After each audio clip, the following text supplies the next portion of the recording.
It's the Pump Fake Pod. How we doing? What up, buddy? Oh, just catching up on my sleep, doing Christmas parties, taking the night off last night. It was nice. How you doing? Not too bad, man. Can't complain. Rough little Friday, but can't let that distract me or bother me from this mega 93 game slate. Can't be down about it. Forward focused. 3-6. UConn can't score. So yeah, you bet the whole board. I went 1-2, so I'm not whatever. Price of admission. So 1-2 today, but that's all right. It's fine. 1-2, no big deal. We're still sitting above 30 units on the year, so it wasn't I didn't join the show last night. You guys probably missed, but or as you guys know that watched, that I missed, but did go to the IU Indy Green Bay game. That was a fun one. Had a little nice time out. So I woke up this morning, kind of looked at the board, perused it. I was like, we'll just throw 3 games out there today. 1-2, nothing impressive today. So, hey, sorry, probably for the better. I got hooked on my Xavier. Late it was Xavier. Got hooked on that. But they ended up winning by 18 exactly, huh? Yep. Ugh, that sucks. Hopefully, some people probably got it at 17.5. There was 17.5 last night when we were talking about it, but I ended up getting it at 18.5. Yeah. Luckily, I had a plus money bang, which was nice. So not too bad of you a unit loss today with the 1-2, which was nice. So just did a Christmas party, which was fun. Got a little eggnog boozing and got a little boozed up, ready to go for this slate today. So yeah, it looked like it wasn't the best day for the Pump Fake Pod last night, but that's whatever. It was an easy slate today, 8 games total. We got 93 to discuss for Saturday, baby, and it's going to be a fun one. That's for damn sure. That is for damn sure. Anything stand out to you today, UConn? I mean, I saw a comment on the Pump Fake Pod today, like that Texas team total under. Man, that was whoever commented that. You are one sharp guy.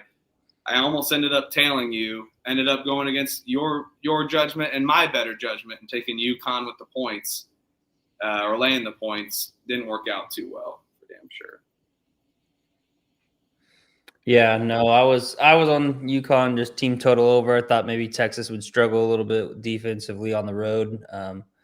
But really, both teams really kind of locked it up defensively kind of down the stretch. There was a period of time where, not a lot of points were scored between kind of like that middle third of that second half, and that kind of ruined my over.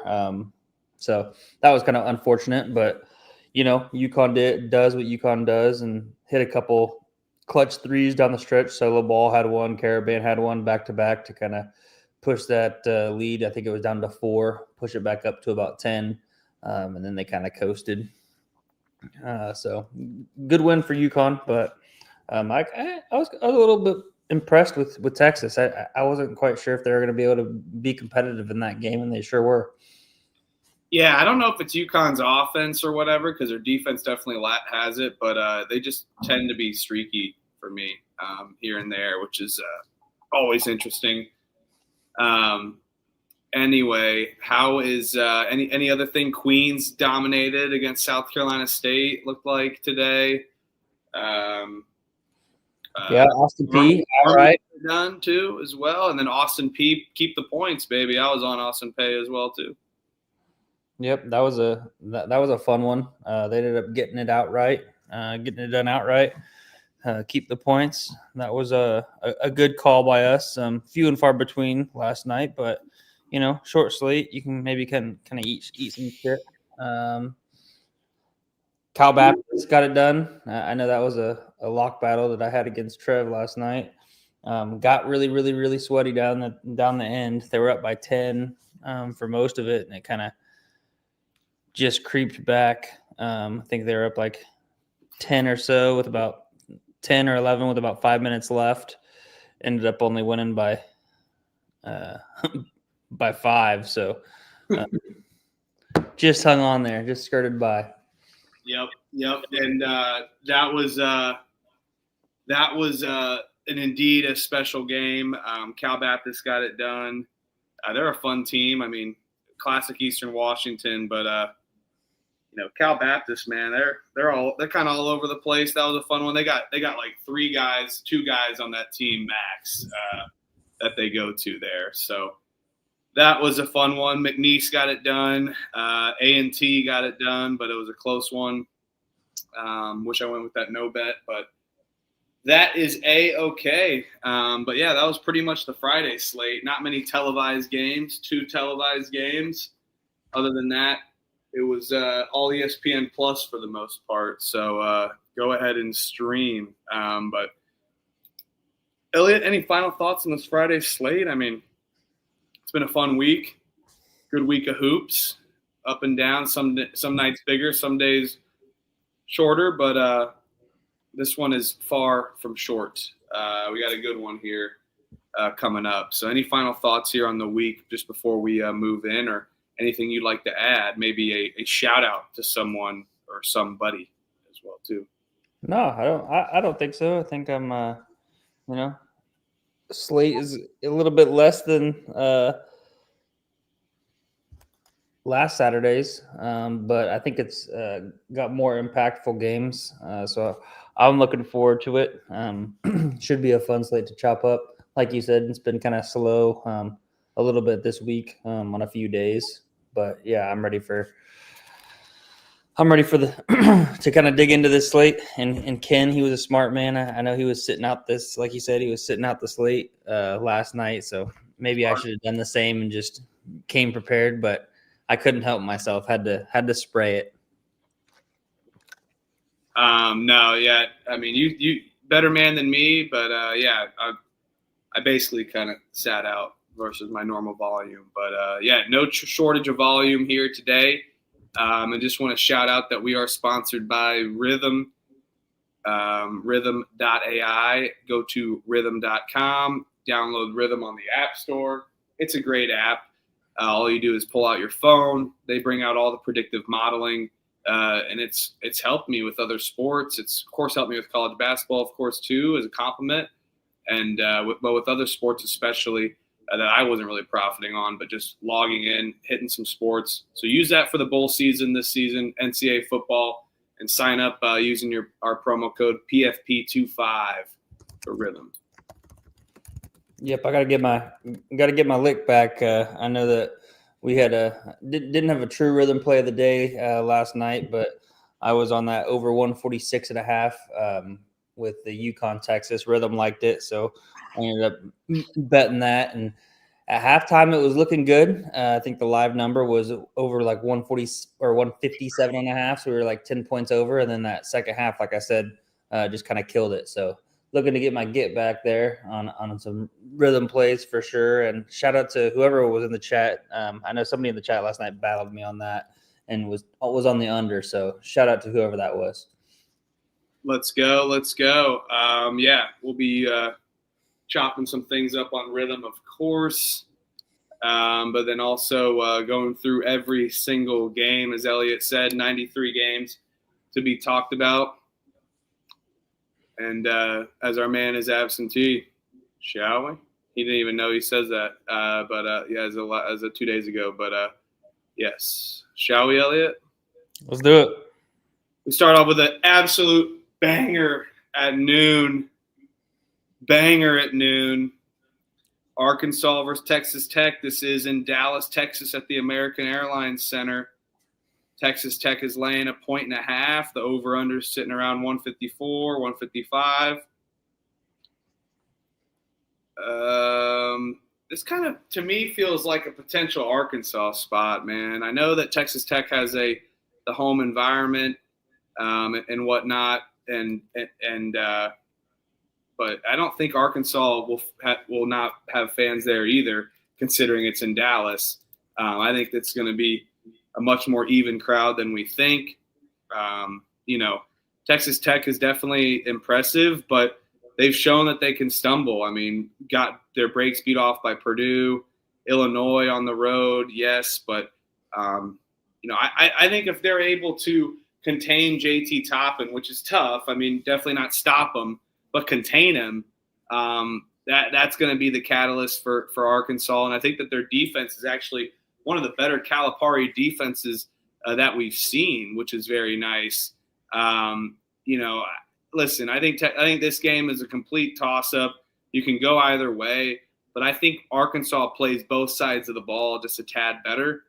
And I think on the short spread, we're seeing the books kind of being like, this is a 50-50 shot.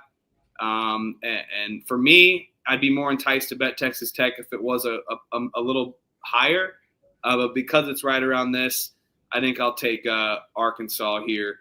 I think their defense picks it up on the neutral. Yeah, I'll battle you here. I'll ride with the Big 12.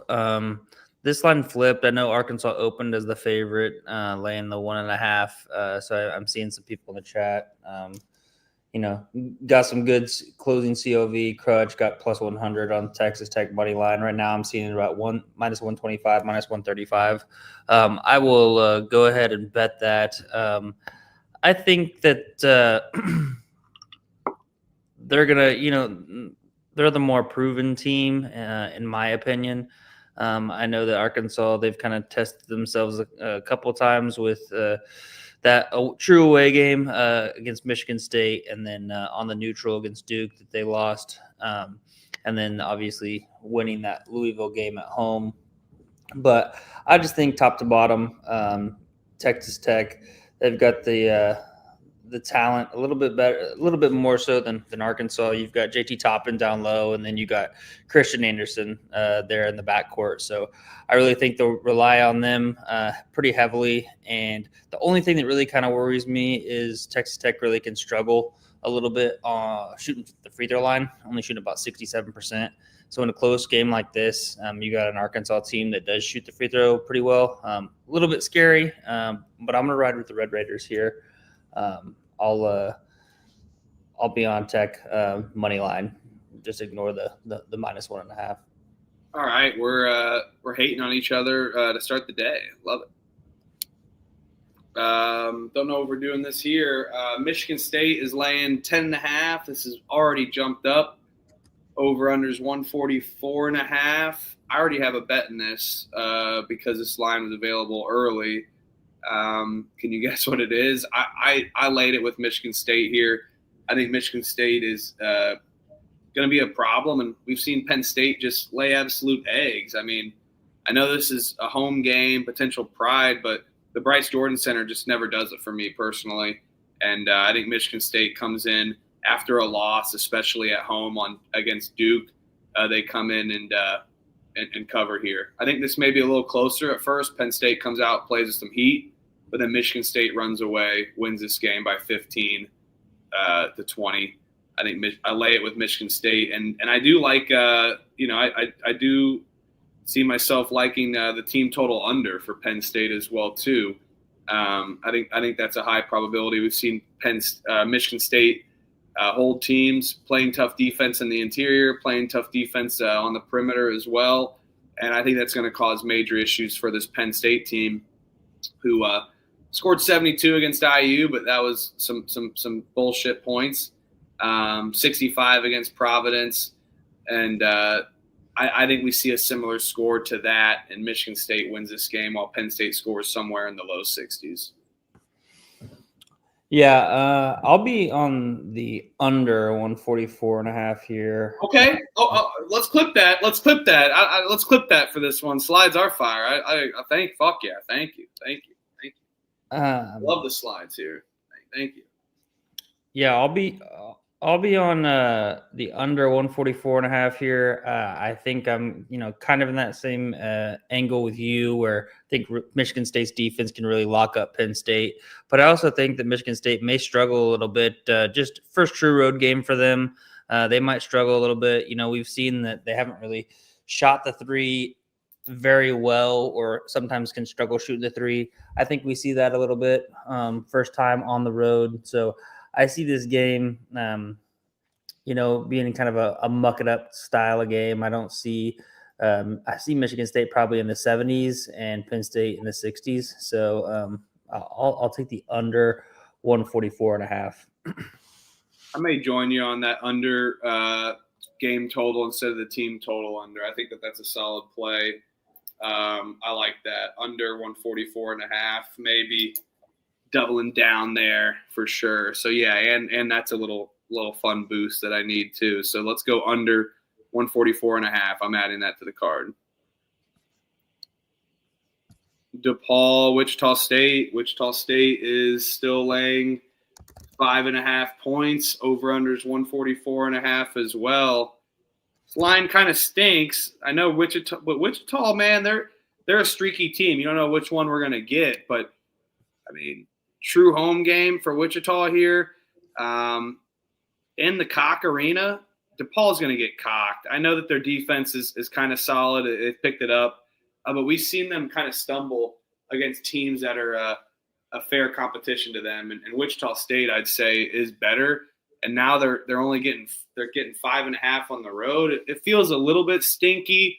I think with DePaul just being in the Big East, it's this thing. But I don't know. I think Wichita State picks it up at home, gets it done. I'll lay it with the Shockers. Yep, I'm right there with you. This game was a home-and-home series. Wichita went up to Chicago last year, played DePaul, and got absolutely routed. I think DePaul ended up beating them by almost 20. I think the final score is 91-72. I was looking that up earlier. So I think Wichita State, they're a lot better team than they were last year. They're going to return the favor here at home there in Koch Arena, and I think they get the revenge. Damani's correct. So give me the Shockers, and I will be betting this. I'll lay the 5.5. Let's go. Laying it.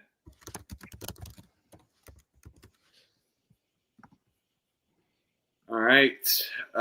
Florida State versus the transparent UMass Minutemen. Florida State is laying 11.5 now. This line's just jumped up. Over-unders 158.5, 159.5. I mean, UMass, I feel like they've exhausted their strength.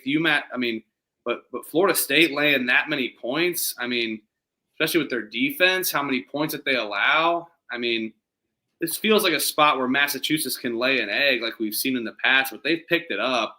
I'm going to ride this momentum and keep it going. And yeah, this is in Sunrise, Florida, by the way, not in Florida State. So I'll take UMass with the points. I don't love it. I think could be a major letdown, but I don't know, man. I don't foresee Florida State beating a team by 11 to 13 points, especially a good, well-coached UMass team.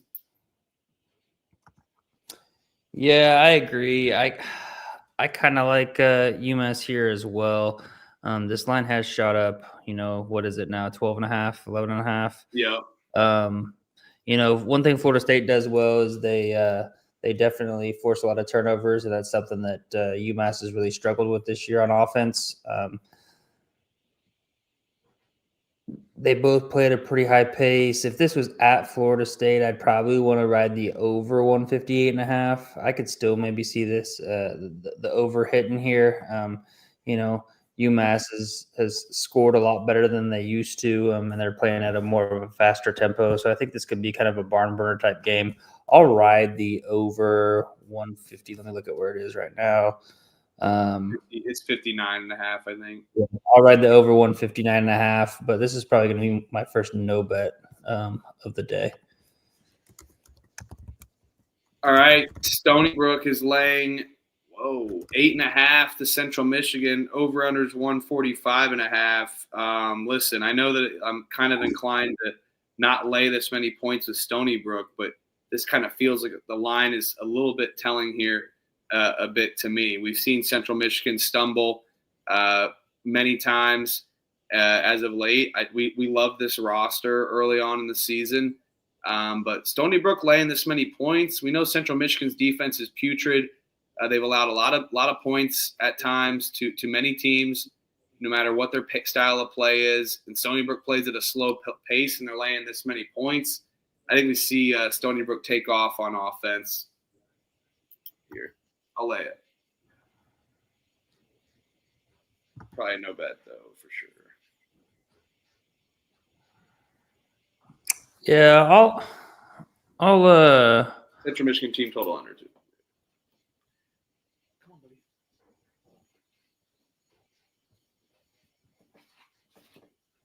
I'll lay it with Stony Brook. But I don't really feel. I mean, this line seems a tad too high at the 8.5. I kind of want to make me want to take Central Michigan, but it might be just trying to bait you into taking the dog. So I'll lay it. There was Stony Brook laying the 8.5. No bet for me though. Yeah, for sure. For show. St. John's is laying 25.5, 26.5, 27.5 places against Iona. St. John's, they kind of beat the hell out of these teams, even when they have like a slow start, but they do kind of beat the crap out of these teams. But Iona, I think, is solid. And for St. John's to be laying the same number as against a Bucknell team that they played, I don't know. I think Iona could get up for this game. I know Patino kind of may want to stick it to Iona, but at the same time, I think he's got a soft place in their heart, or in his heart, for Iona. So I will pick Iona plus the points here. Let it climb. Let it climb. Yep, I agree. If you're going to do that, just let it climb. I just like. I already have a bet in this game. I bet the over 160.5. I know it's at 162.5 now. Yeah. I like that still though. But I just think that, like you said, Iona, they're kind of a proud program, decent, pretty good team. We've definitely bet on them several times this year, and they've came through. They play at a very fast tempo, which I think can maybe be a little issue with St. John's just because it could get out of hand. But with that fast tempo, I think they will be able to put up points themselves. We've seen it. They've always kind of, besides the last game against Bryant, kind of the outlier, they've really put up a good amount of points, and then also struggling against Quinnipiac at home. But I think they'll be able to run up and gun tempo. St. John's going to do the same. I think we see a lot of points. Maybe even St. John's eclipse that 100 mark. And I confidently think that Iona can get into the 60s, if not 70. So if they get 70, St. John's gets somewhere in the 90s. I think I like the bet to hit the over 160.5 to hit. Yeah, I like that. And JB in the chat, I like that team total over as well. All right. FAU is laying 15.5 in Boca Raton against Albany. Albany played pretty good against Yale. FAU just had their game that they scored 112. I'll pick Albany plus the points. No bet. I think this game could get away from them pretty quickly, especially in Boca. But I don't know. I mean, both teams stepped it up offensively in their last two games. FAU, the home team, but it feels like a lot of points. I'll take Albany plus the points. No bets. Yeah. I mean, they just hung in close with Yale, but then right before that got their breaks beat off by Columbia.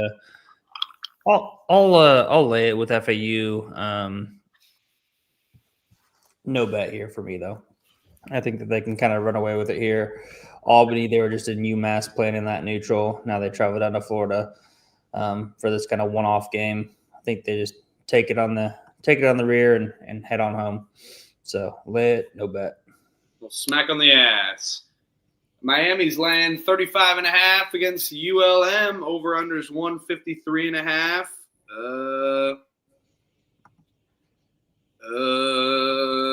Miami kind of beats the hell out of these teams. I'll lay it with Miami. I probably won't bet this. Two no bets in a row for sure. But I probably won't definitely put my money on ULM on a big Saturday slate. So yeah, but Miami in the past they've kind of beat up on these low end teams. And I think ULM is definitely a worthy opponent to get that. Miami stepped it up, 40 to Bethune-Cookman, 41 to Stetson, 50 something to Delaware State. Give me Miami, but that's a lot of juice to lay there. So lay it, no bet. Yeah, I'm gonna bet this. I think Monroe is just complete ass. So I'll lay the 36.5.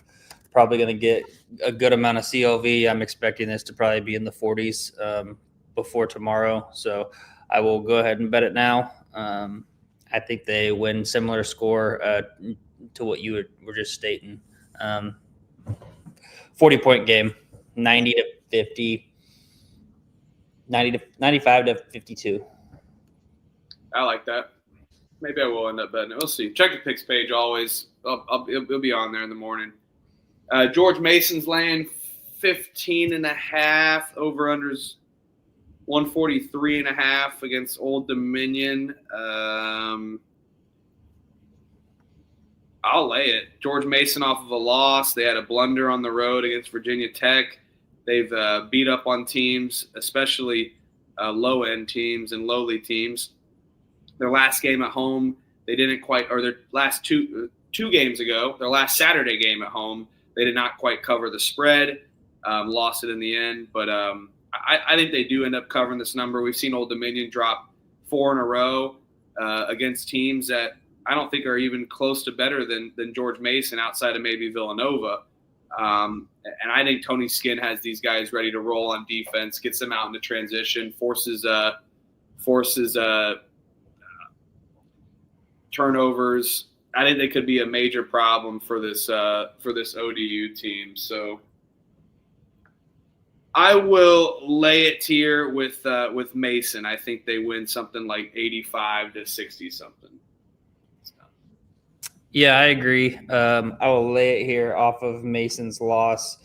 Old Dominion, man, they haven't been very good at all this year. Their defense is absolutely terrible. So I think that George Mason can really kind of run it up offensively. Was kind of looking at the team total under for Old Dominion. I know George Mason likes to play defense, and you look last time out at home, they gave up 81 to Cornell. I don't think they're very happy with that performance. I know it's Cornell and they run that up tempo style, but I think they want to resort back to their ways, play at a slow pace, grind you out, play really good defense. So I'll lay it with George Mason, and then also possibly the team total under for Old Dominion. But laying it with George Mason sounds a little bit better to me.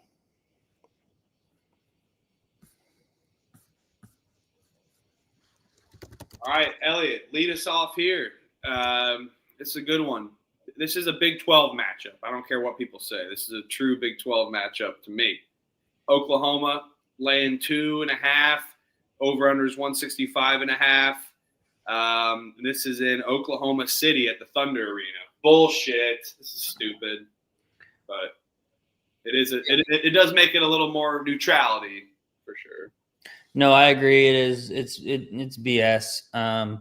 If anybody remembers, there was a hell of a game. I would say I think 2 years ago now, maybe even a little bit longer than that. But it was this OU Oklahoma State game. OU ended up hitting a buzzer beater three there in Stillwater in Gallagher-Iba. I think that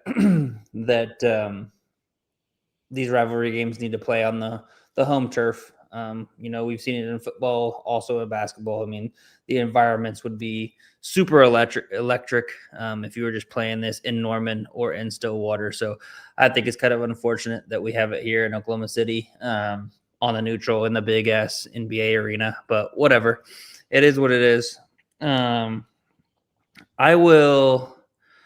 was going to look up. I can't even remember what they did last year against each other. Did they play last year? I don't think they did. They did. Oklahoma State lost by 15. They were a whole different team, though. Oh, yeah. No. Brand new brand. But it was at the Paycom Center again last year.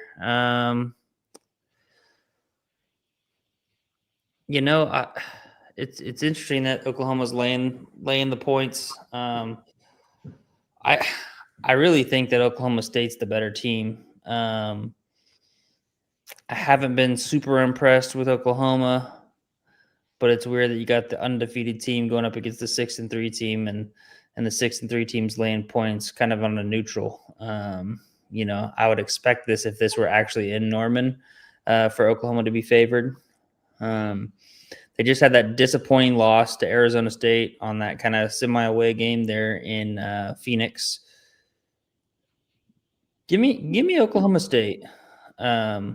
I'll take them plus the 2. I'm seeing 2.5 now, so plus the 2.5. I'm with you. They don't play a lot of defense, but I think that they can really just outscore this Oklahoma team. So yeah, give me a plus the 2.5. Yeah, I'm with you here too. I think it is alarming that the undefeated team is catching points, but I think people are too much jumping on Oklahoma versus an Oklahoma team that really had to come back and win against Marquette. Got their ass beat by the Sun Devils on the road. I'll give them that, but Oklahoma State, if you think they haven't played anybody, I mean, they played South Florida, Northwestern. I don't think that the schedule is anything to worry about. And I know that Steve Lutz understands the passion of this game, and I think that he'll have these guys ready to roll. And I think their game actually fares much better in a neutral. As Oklahoma State will be playing their first true road game against Texas Tech January 3rd, Hammer Tech. But I like this offense. I think the over-under is telling, and that Oklahoma State will be able to control this tempo. And I think that's going to be a very favorsome matchup for the Cowboys. So let's go Pokes here. I'll take Oklahoma State plus 2.5. Let's go. Yeah, and not to mention, Lutz's first year last year, they lost by 15 in this rivalry game. So, he's going to want to do this for the fans and kind of right the ship here in a new season here. So I like it. I like it outright. I just take the money line maybe. Speaking of outright, Delaware is laying 2.5. This is a true home game. It is a weird spot for CSUN, a weird travel spot. But Delaware is off their big win against Georgetown. They go into Washington, D.C., win by 12, absolutely stump on George Washington. Not Georgetown, excuse me. But, I think it could be – I know that CSUN has a weird travel spot here and they're catching points, but I'll buy the bait. This Delaware team just lost to Delaware State the game before George Washington. I think we get a Jekyll and Hyde version of this team constantly, and we got the good version last game against George Washington. I don't think they'll have an answer, even with the weird travel spot against CSUN. I'll be taking CSUN plus the points. Yeah, I'll battle you here. I'll fade the buzzer beater. CSUN off the buzzer beater three-pointer against Fresno, got them the win. I think that was a very kind of a emotional game. They were losing that game against Fresno the entire time. We're up even by double digits. Ended up losing it down the stretch, and then hit the three at the top of the key with like no time left to win that game against Fresno. So. I think, both teams are on fadeable spots here, and I'll just take the team that's at home rather than the team that's traveling cross country. So give me the Blue Hens here.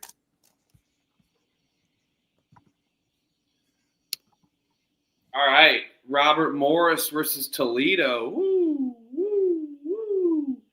This line right. It's basically a pick 'em, shop around. Toledo's laying a point, I believe, on the road against Robert Morris. Over-unders 153.5, 154.5. This one's kind of weird. Feels like it is a Robert Morris spot at home. I think both defenses could be an issue. Toledo runs at pace, shoots a high-powered offense, and they allow a good amount of points. I mean, their last game was 190 points combined. They've been proven that they can win on the road, but I feel like this line is somewhat telling to a Rob Morris team that returns at home and hasn't lost at home, especially given two of those games are D2 teams. But this is one of the better teams that they've played. I know that they beat Drake on the road, so Drake and Toledo, somewhat similar team. I think we get the over here. And I like rooting for points here. I think defense is going to be an issue.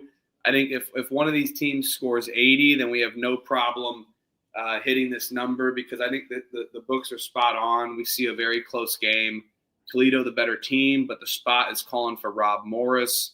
I'll take the over, root for both teams to score on the bad defense alone by Robert Morris, and then also maybe Toledo just coming in hot, and then Robert Morris having to keep up with them. So I'll take the over here, and if I had to pick a side, it'd be Robert Morris. And I could be talked into betting Robert Morris too. Yeah, I'll be on Robert Morris here on the money line. I think that Toledo's defense is not good, as was evident in that game where they lost to Oakland and gave up 98 points. They just seemingly want to outscore people. And I just think that that's going to be tough to do on the road against the Robert Morris team, who likes to slow pace a little bit. And they've got a well-rounded both offense and defense. They also are really good on the offensive boards, Robert Morris is, and that's something that Toledo really likes to allow and give up. 237th in the nation in giving up offensive rebounds, whereas Robert Morris is top 30 in offensive rebounding. So I think you're going to see a lot of second chance points for Robert Morris here at home. Toledo maybe not have as much firepower.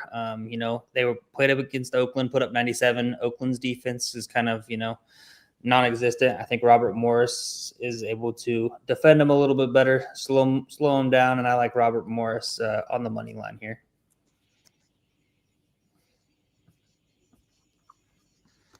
Fournier and Sharon Moore for this game. Elon versus Northern Illinois. Elon is laying 9.5. Okay, over-under is 159.5. Northern Illinois sucks, I guess, is the point of this. Where do we see a team where Elon doesn't score above their team total potentially? I mean, I know Northern Illinois kind of can slow it down, but defensively, they've been an issue, and we just saw Elon kind of play in a sluggish game on the road, winning only 73-52. But outside of that, there's just been some high-scoring affairs for Elon and this Billy Taylor team. And we know what we get with Northern Illinois, especially on the defensive side. So I'll take Elon team total over here for this one. It's kind of interesting because you got we're only you're laying. I'm seeing now 11.5, so it's kind of jumped up a little bit. I'll still ride with Elon here. I mean, Northern Illinois, man, they're terrible. They haven't looked competitive at all here in these last three games. Lost by 18 to Austin P, 35 to Lindenwood, 29 to Bradley. Now you're going on the road against the Elon team, who is, can put up a lot of points and can score. their last 2 home games they dropped. Lost to Mercer by 7, lost to Furman by 9. I think they want to get back in the win column and get a win here at home. So I'll roll with Elon minus the 11. But it seems like a really high number. So if I'm going to bet something, I don't mind your angle and betting the team total over. I think that's more bettable than laying this big number because Elon's defense isn't that great. No, streaky. Dartmouth is laying 2.5 against Boston. Boston. Dartmouth off of 2 losses. Boston kind of has fallen off after their hot start to the season. I'll pick Dartmouth since they're the home team here, but probably not betting this. Dartmouth money line. I will be looking at a live team total under for, of course, always for the Boston. Every Boston game, I'm eyeing that. Haven't touched it recently, but I'm always eyeing it. Just so you guys know.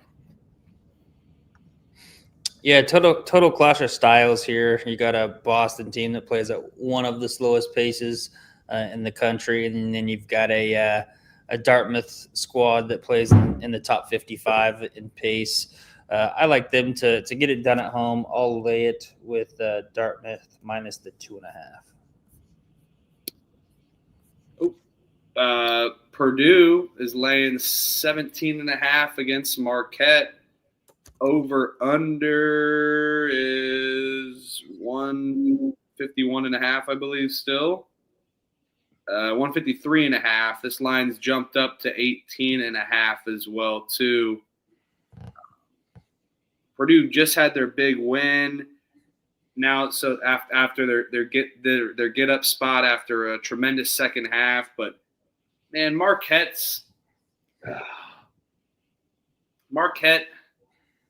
they're horrible, man. They are horrible, but I don't know if I can lay it with Purdue 2 games in a row personally, but there's a chance I don't really bet this game. I don't know. I think their guard play could be an issue, especially we've seen Purdue that with teams that can get physical become an issue. I'm not saying Marquette's the most physical team, but tall guards have been a problem for these Purdue teams. I don't know, man. I can't bet against Mackey Arena, especially with this Marquette team, but I'll pick Marquette. No bet. They're horrible. Purdue's.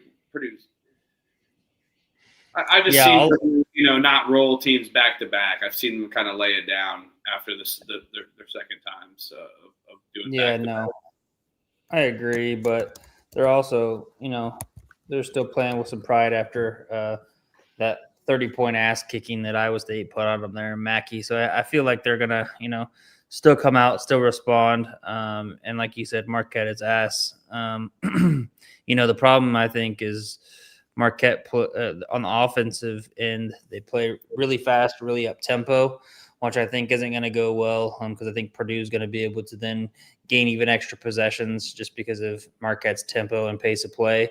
And then when you have an offense as efficient as Purdue, I think that was an outlier game where they really, really struggled against Iowa State. I don't think they struggle at home very much anymore the rest of the year unless they face a solid opponent who can really kind of cause them problems. And Marquette is not one of those teams, so I will lay it with the Boilermakers. Could you see the over potentially hitting here too? Like Purdue scoring low 90s, Marquette keeps up. Even a 66 would get it done, to be honest. Yeah, I could see that. But if you're banking on that over, you're banking on Purdue in the 90s. I feel like they're gonna win by 20 if they get to the 90s. I don't see Marquette scoring above 70. We'll see. Come on, fight. Hell yeah. This line is nowhere near what it is. South Dakota is laying 8.5, over-unders 150.5, something. Give me the Veritas. Give me the University of South Dakota with the freaking little genie bottle. I think this is a solid play for a South Dakota team. Even at 8.5, they get to come home in Vermilion, and this is Prairie View A&M. I mean, they're not horrible, but defensively, they've been an issue, especially on the road. Lost by 28 to Oklahoma State, 40-something to Wichita. They were competitive against North Texas, but I think the up-pace offense of Prairie View is a bad cocktail for a South Dakota team going to home after they've just lost at home and then go on the road and lose twice, one in a heartbreaker in overtime. I think this is South Dakota at home.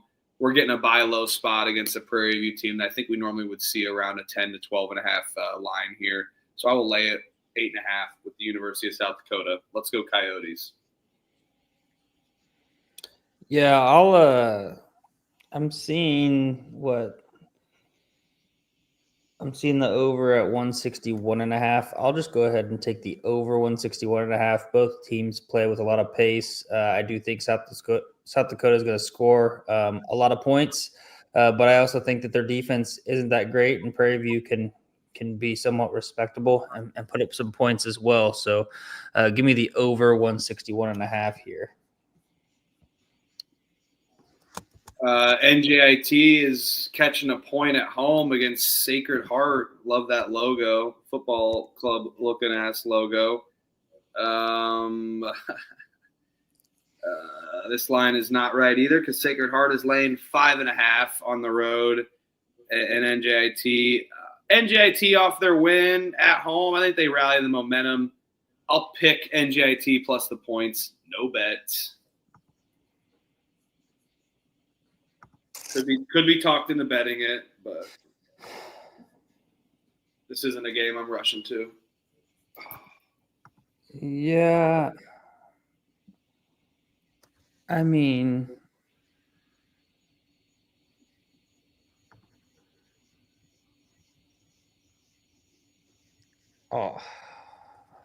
I guess I'll take NJIT plus the 5.5, but I'm not going to bet this game. I don't feel any inkling to bet one way or the other. Sacred Heart, I think that they're a way better offensive team, and then NJIT, they're a better defensive team. So you kind of got best versus best on either side of the ball, and then worst versus worst on the other side of the ball. So give me NJIT plus the 5.5. Take the home, but no conviction. Yep. Check the page if I bet it. Probably not. Jacksonville State is laying 5.5 as well against Georgia State on the road. Over unders 135.5. Man, this game, there may be 0 points for this one. Both teams play at an absolutely sluggish pace. And we've seen Jacksonville State's offense kind of struggle, but it is too low of a total personally for me to bet it. But this seems like another spot where this Jacksonville State team's kind of figuring it out. They just held a team to 30-something points. I think Georgia State can stay in it. I would rather bet NJIT plus the points than Georgia State, though. So if that tells you anything, so no bet for me with the Panthers.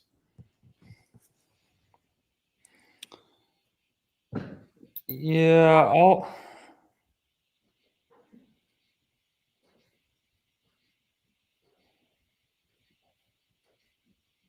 I'm seeing 5.5 now. Yeah, 5.5. Yep, that's yep. So I picked Georgia State. No bet. I like that underplay as well too, Jen. Yeah, that would be. I was gonna be right with Jen on that under. I kind of also, this Jacksonville State team is one of those teams that play very good in the first half and then kind of give it up in the second half. So I could think of maybe a little spot of a first half for Jacksonville State on the spread. But I think I'll just go with the under 136.5. Jacksonville State, lost those 4 games in a row, bounced back against the D2 school. But we've seen even against that Auburn Montgomery, they only put up 66 points. I think Georgia State, they're better defensively than they are offensively. I think this could be a slugfest. So give me the under 136.5. All right, Fordham is laying 6.5 against Manhattan at home. Is that line still correct? 8.5, 9. I'm seeing now. 9. Yep. 146.5 is correct. Fordham, they've been strong at home. They just had a nice win against FDU by 19. Manhattan, they've kind of had a struggle defensively, especially to start the season. But you know me, I'm not laying that many points with Fordham. I'll pick the Jaspers here. I'll let this number climb up into the 10s and 11s. I think Fordham's defense is just much of a problem where Manhattan could creep back into it. They've proven they're a decent team offensively after putting up a good amount of points. I'll take the Jaspers plus the points here.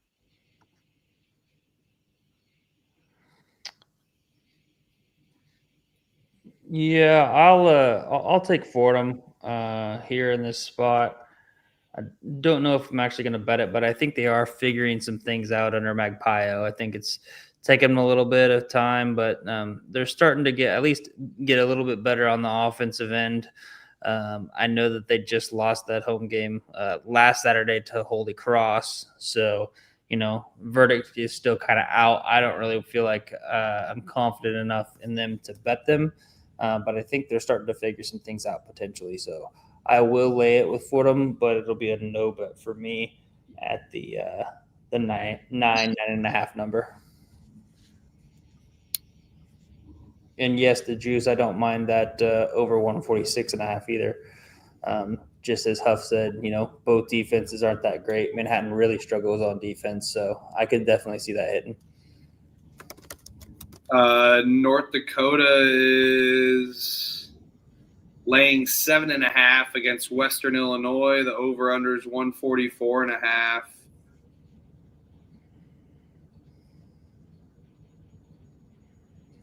Western Illinois stinks. They've already played too.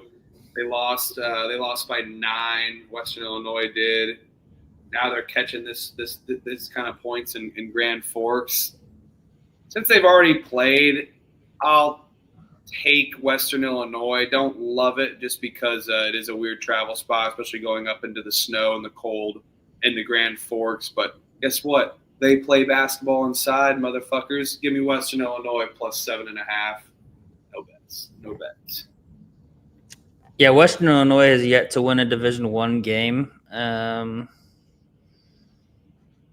don't know maybe when they're going to win their next game. I don't think it's here.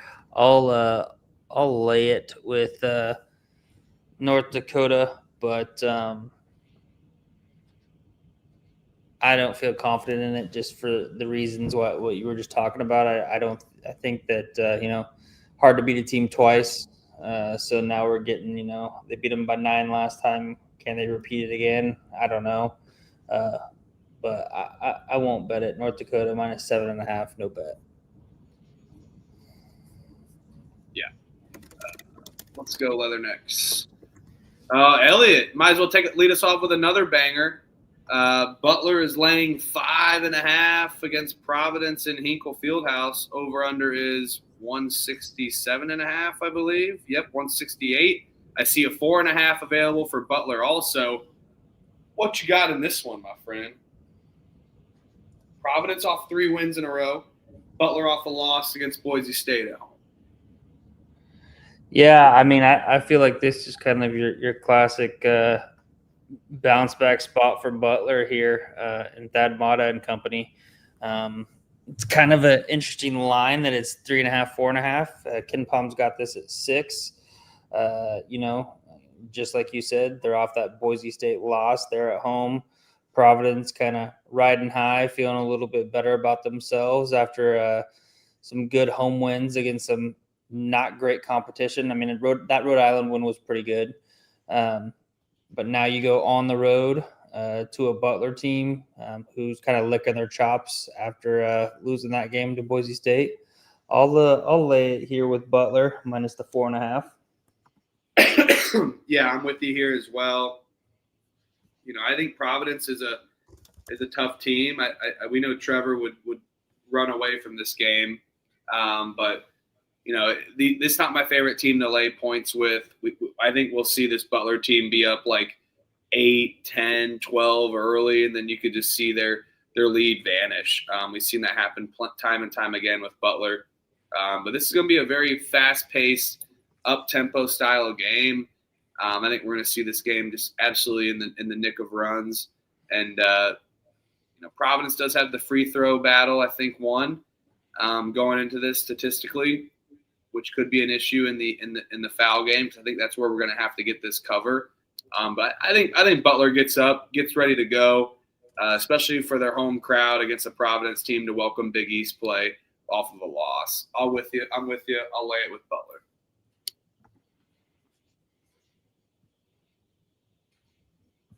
Oh yeah, game of the night or game of the day. Maine is laying 4.5. Is that still the case here? Maine is laying 7.5 now. Oh my God. Canisius is bad, but Maine, didn't they just have their first win of the season? Yeah, they ruined my whole cap. I didn't bet on them last game because I was planning on betting them here for their first D1 win and cover against Canisius, but then they ended up freaking beating Boston by 10 on the road. So now I don't know if I can actually bet Maine here in this spot. I was all ready for them to get up here and get their first win, but then they screwed me and stole that win on the road. I'll pick Golden Griffs, but I let me interest you in a weight and bet of a gross over. You want to talk about freaking gross? Maine Canisius over. I think it's just too many. This is too little. We've seen Canisius give up a good amount of points, and I think Maine could step it up here and amortizing their win a little bit. I don't know though. I'm not rushing to bet an over, but you never know. Short spread, could see overtime, could see this game go to 65-60, and guess what? You hit your over. So you just need both teams to score 60 for the most part. So I think it could creep over. I think it's short enough. Looks like they're betting the under as well too. Let's get it down to 120. Come on. Yeah, I'm seeing it's already down to 121 in a couple places. I'm seeing 121, seeing 122s out there as well. So it's dropped pretty substantially. I think I might bet this. This is disgusting. I'm not gonna watch this game. There's better games to be. But yeah, it could be 35-40, but it's not gonna be. Yeah, I mean both teams played a freaking snail's pace. That's the only thing that's just real concerning. I'll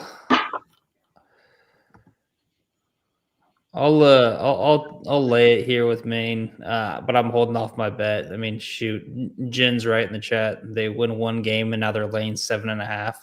I mean, I know that this line opened at 3.5, 4.5, and has been bet up, but still, that's a lot of points. Give me Maine. I'll lay it. No bet though.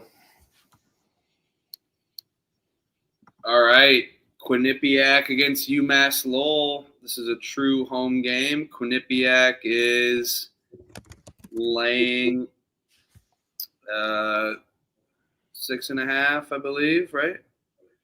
Still, this line is still 6.5, right? No. Never probably was. Sorry. 12.5. Quinnipiac is laying this many points. Over under is 157.5. I don't love laying points with Quinnipiac.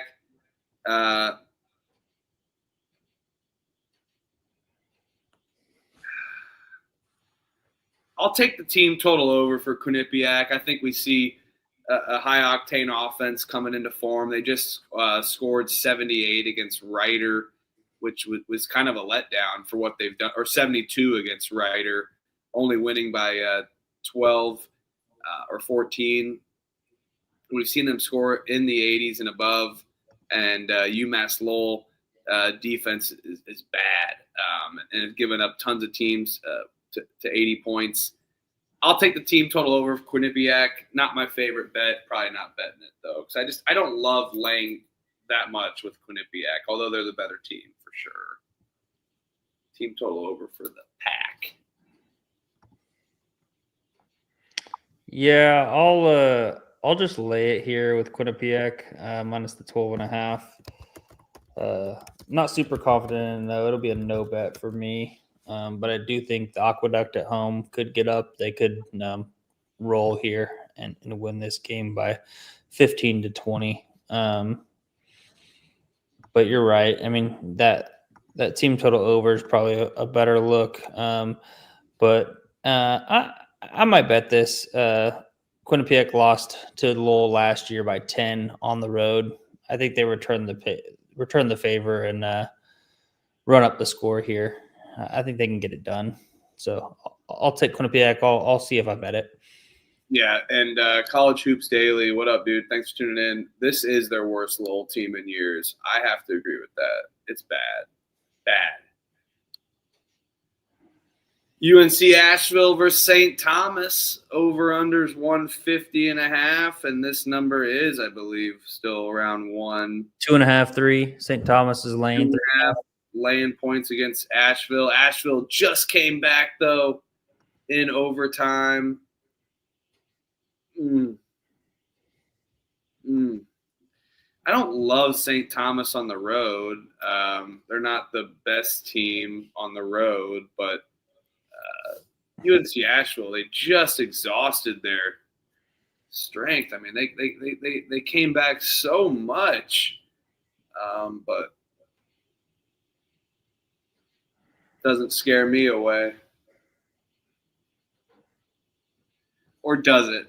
As much as I want to take UNC Asheville at home plus the points, that overtime game is really scaring me away.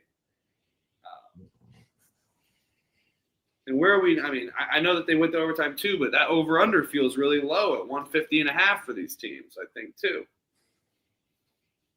Especially a UNC Asheville team that, started off slow, but they started off where they really picked up the pace with scoring.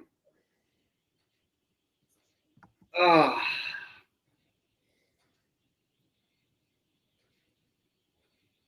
believe it. I'll take the Tommies on the road. Yeah. I think I'm going to do the same. Back-to-back games, exhausting a lot of energy. I had told you guys leading up to that one game where we took them last game against Miami, Ohio, but Toya Solomon and Justin Wright damn near played the entire game against NC State, and then they end up playing damn near another 40 minutes a game. DJ Patrick plays 43 minutes last game as well, and then played 35 minutes against NC State.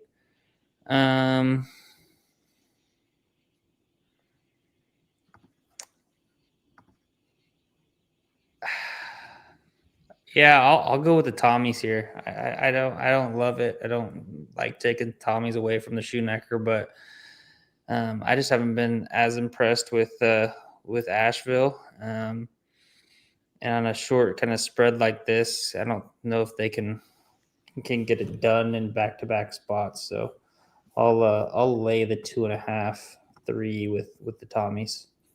Yeah. I'm with you. I think St. Thomas could win the inside game for sure against UNC Asheville.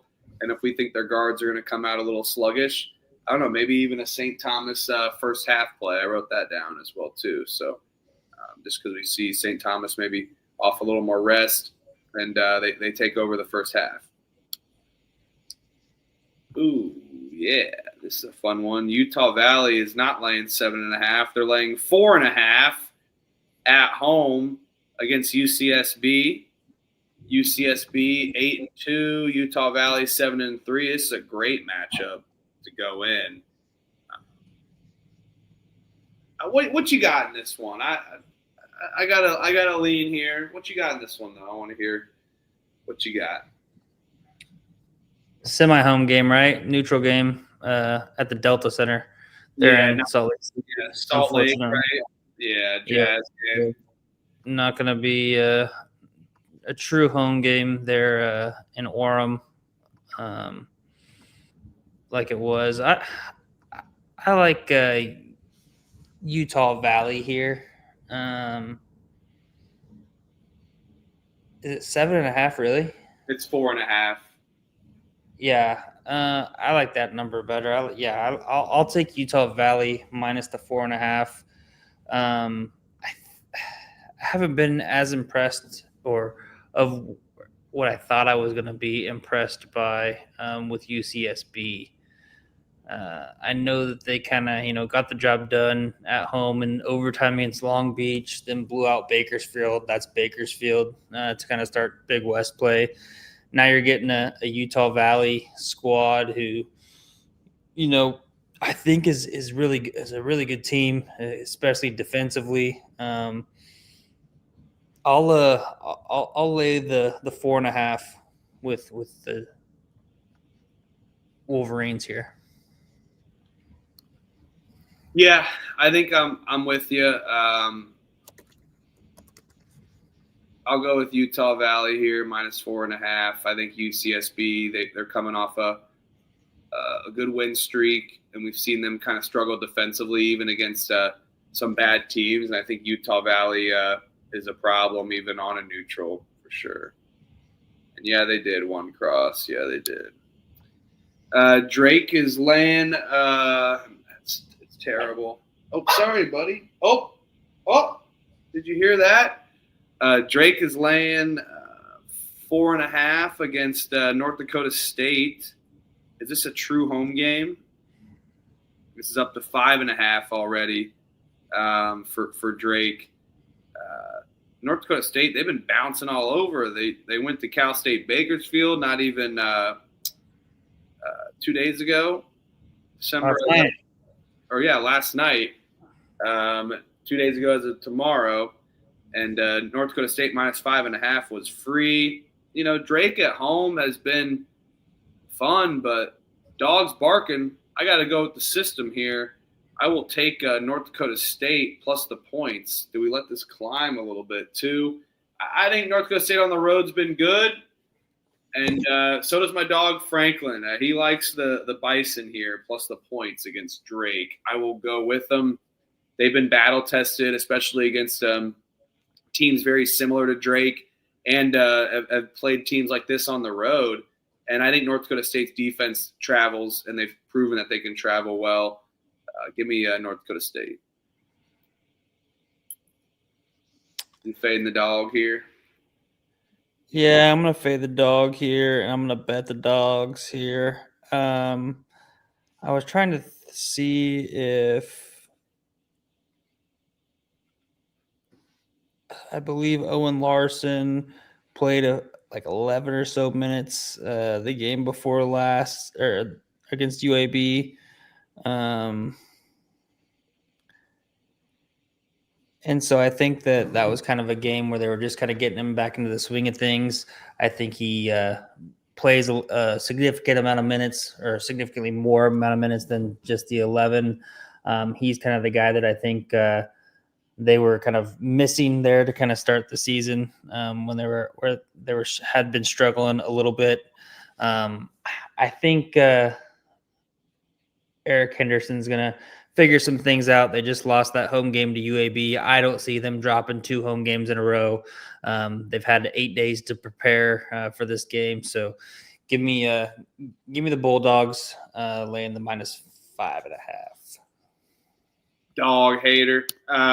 Just kidding. You bet on them. I'm a dog hater when I'm betting on the Bulldogs. I know. I said you're betting on them. My dog hater. Davidson's laying 13.5 against Mercyhurst. The over-under is 134.5.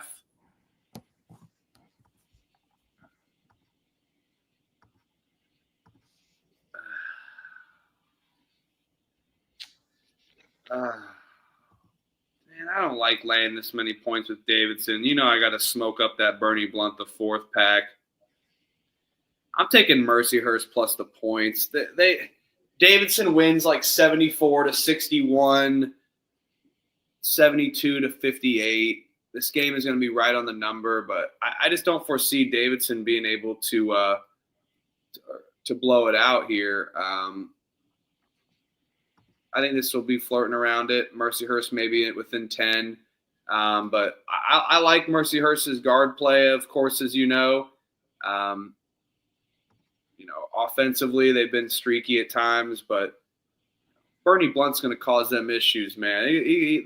Their athleticism, you're going to be smoking on Davidson a little bit. And,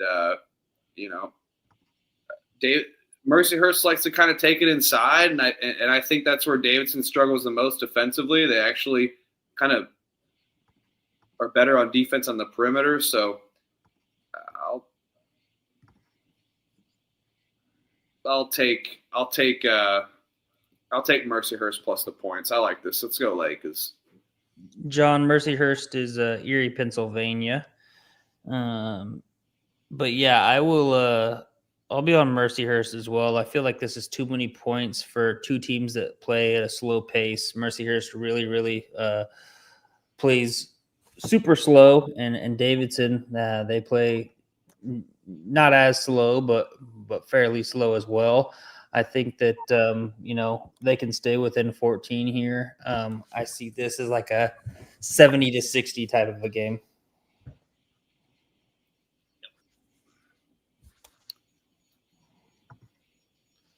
All right, Northern Kentucky is laying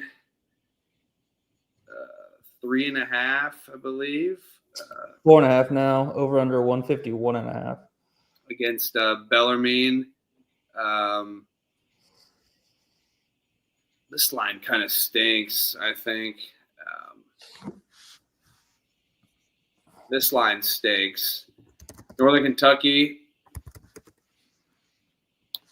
They think they run Northern Kentucky, but Bellarmine and Louisville, look out. Northern Kentucky has lost on the road at East Tennessee State, at Purdue, Fort Wayne. This is Bellarmine we're talking about. They're nothing impressive. I think this is going to be a muck it up kind of game, and Bellarmine needs to survive by limiting possessions and shooting efficiently. And I think that they can do that at home, and I think this line absolutely reeks. So I will take Bellarmine plus the points. Yeah, 4.5.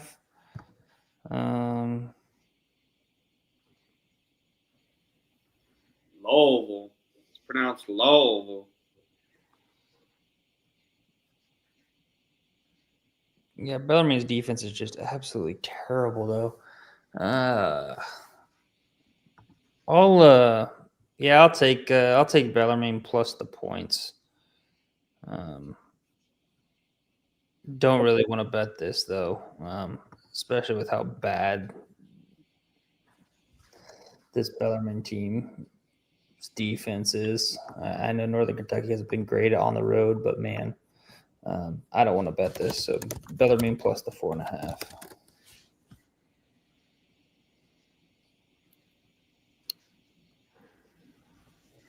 Notre Dame is laying 16.5, I believe, against Evansville. Yes, 16.5. Over under is 136.5. I bet the dog last time against Notre Dame, and it just slipped away from us. They've won 3 in a row. I know Micah Shrewsbury's got these guys covering, but too many points for me. I think Evansville actually can keep within this number throughout the entire game. It's now up to them to just actually close that out, like we saw with Idaho. They've been able to get up without Marcus Burton. Notre Dame has next man up, but they got to have some type of a blunder. where they don't end up covering this number. So I'll pick Evansville for this one. Let's go Purple Aces, Southwest Indiana. Let's go. Yeah, I'll be on Evansville plus you said, is it 16.5 now? Is that what I'm seeing? Yeah. Looks like it's even climbing, man. Maybe. Yeah. I know it was up at like 18.5 at one point, but yeah, give me Evansville. I thought we were on the right side of that with that Idaho game, but just screwed us down the stretch. But yeah, give me Evansville plus the points. Notre Dame wins by 12. It's freaking freezing in this house. It's freezing. You could do some insulation, man. I need some extra insulation. North Carolina is laying 28.5 to USC Upstate. Over under is 146.5. The spread is correct. And then the over under I'm seeing 147.5, but also 148.5. I got to play in this one. It's one of my plays where I hit with Iowa State, where I needed them to score like 100 or close to, and then someone to at least score in the 40s. I think we see that with USC Upstate and North Carolina. USC Upstate's offense has really picked it up this season as compared to the last couple, and they actually run at pace as well too. I know North Carolina's defense is kind of stout, and USC Upstate though. They're ready to rock. I mean, they've had this game circled. You score 63 to Nebraska and hold them to 72 in Nebraska. They're kind of fun to watch. They're a fun team to root for, especially as a dog. I think they're going to be ready to go. I like USC Upstate plus the points. I think I even like this over. I like the overplay more, where I think even if we see North Carolina score in the high 90s, USC Upstate's offense is going to be able to match it, and we see this game soar over the pace here. So I like the over here, and I think Upstate can cover for sure. Yeah, I like the over here as well. I also saw on Rhythm that Rhythm also likes over 147.5. So let's go ahead and we've talked about 20-some games so far. Let's rock with this as one of maybe our Rhythm plays of the day. We'll have a few, but little Rhythm pack, I think, because I like the over too. So let's roll with the over 147.5 USC Upstate. I think the over is a good call because it's a hedge on picking USC Upstate plus the points where they don't cover. So even if North Carolina can score 100, now you just need USC Upstate to score 50 points, which I think they're very capable of doing. Yep. No, I agree 100%. I mean, those are the over spots where I like the dog, or I'm on the dog side is really where I like taking the over, just for that reason. Love it.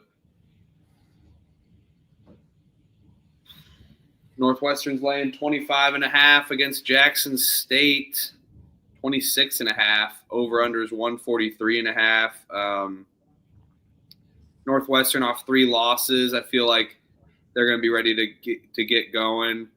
We've seen Jackson State kind of just do this jobber mentality. If anyone is a WWE fan, I know there's a few in the chat. But for me, this is a Northwestern dog walking and maybe even our occasional Ken Palm system play, as it has it as a 21-point game. But the spread is very telling. I think that Northwestern will bounce back. Martinelli gets it done. Jackson State gave up 113 to Illinois, 106 to Louisville, 112 to Auburn, 115 to Arkansas, 80 to Winthrop, 88 to Kennesaw. Got absolutely shell-shocked against Houston. I think they're going to be absolutely coming out with no energy. Northwestern's going to be fired up, and I'll lay it here with Northwestern. Yep, I like laying it with Northwestern as well. Another kind of angle that I love capping too is fading the team that's played Houston, and that's exactly what Jackson State did. They made us sweat a little bit in that first 10 minutes of the first half on that first half team total under in Houston, but then Houston held them to 0 points in like the last 7.5 minutes or something. Never fun. Playing the next game after playing a tough physical Houston team. Now you got a tough physical Northwestern team who can score the ball that we've seen. So yeah, give me Northwestern. Lay the points. I don't mind the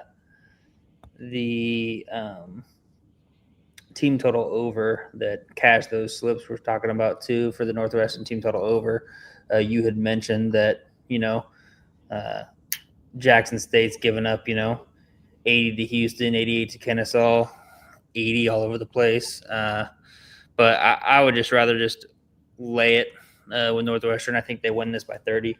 So I'll take the 26.5 is what I'm seeing right now.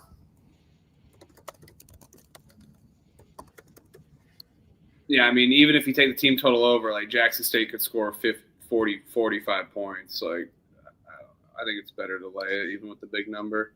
Elliot, you've been taking these kind of sneaky good P5 games. Why don't you lead us off here? Georgia, Cincinnati. Yeah, this is a interesting one. Not a true home game for Georgia, kind of a semi-home game. It's just so weird that they're playing all these, what I think should be played at the actual home gym there in Athens, here at State Farm Arena in Atlanta. Kind of a cool clash of styles. You got a really good Georgia offense going up against the tough and gritty Cincinnati defense. I don't know. I think this line's still accurate. We got Georgia 8. Is that what we're? Yeah, still at 8. Yep. Still at 8. Yeah, I'll take Cincinnati. I'll trust the better defense here. Even though Georgia, they can really put up a lot of points. But I'll take Cincinnati to keep it close, keep it respectable. I think 8's too many points.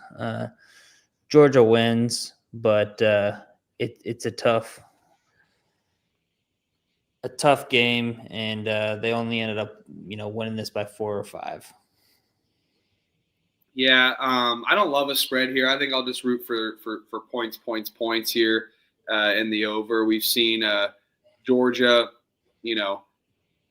absolutely dominate the glass, run at pace, one of the fastest teams in the world. And Cincinnati even runs at pace too. I think they just have to because they're not efficient at all whatsoever.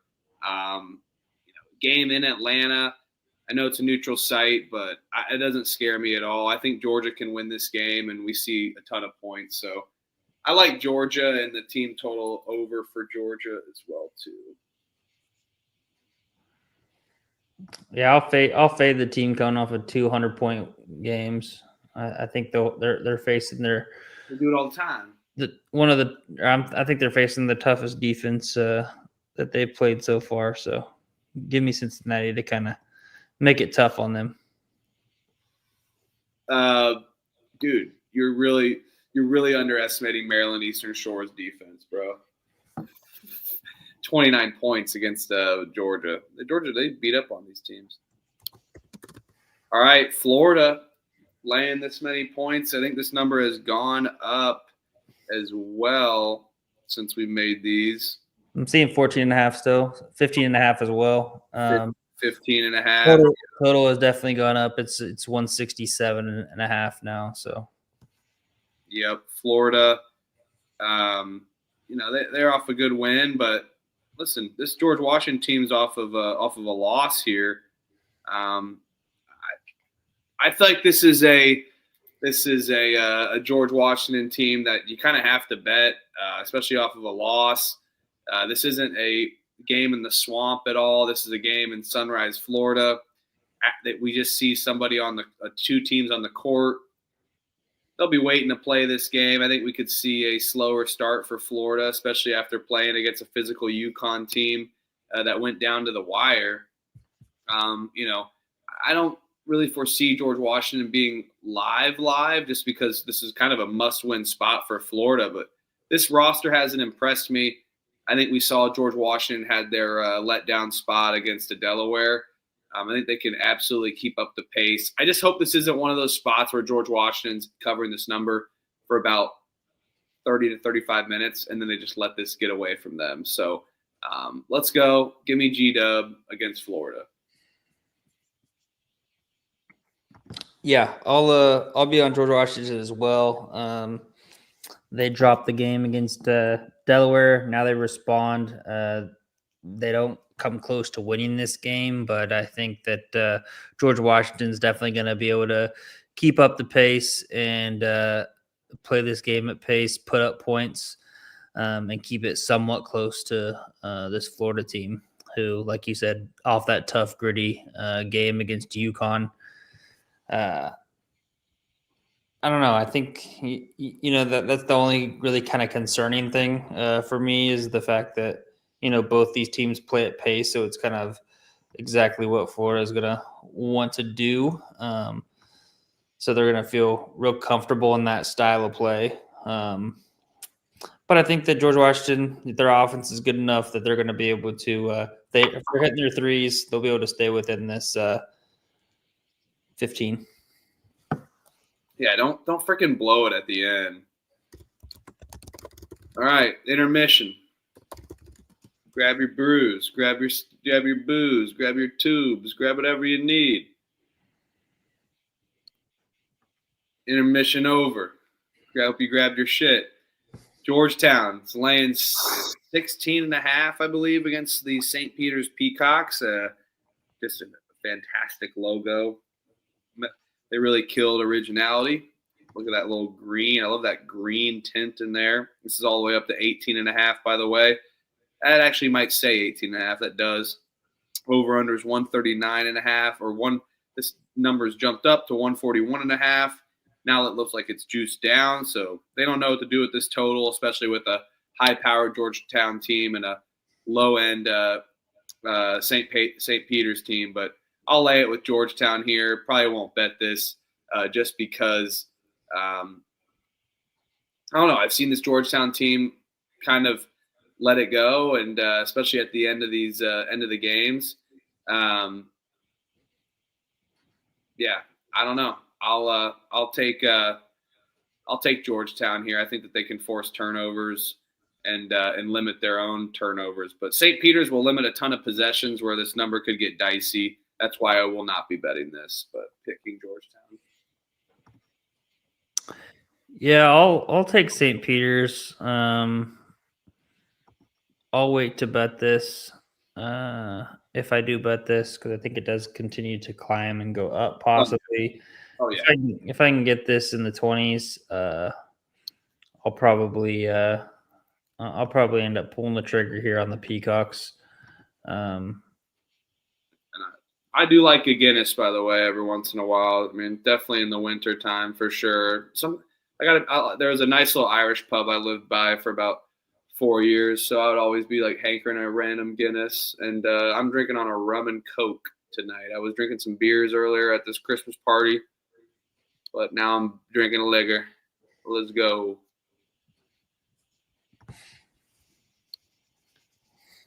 Tulsa laying 4.5 against New Mexico State. The Aggies. Wild here. Let's see. Over-under is 147.5. New Mexico State off of 2 losses. We got Tulsa going to Frisco, Texas. 9-1. Tulsa's pretty impressive here. They've definitely picked up the pace.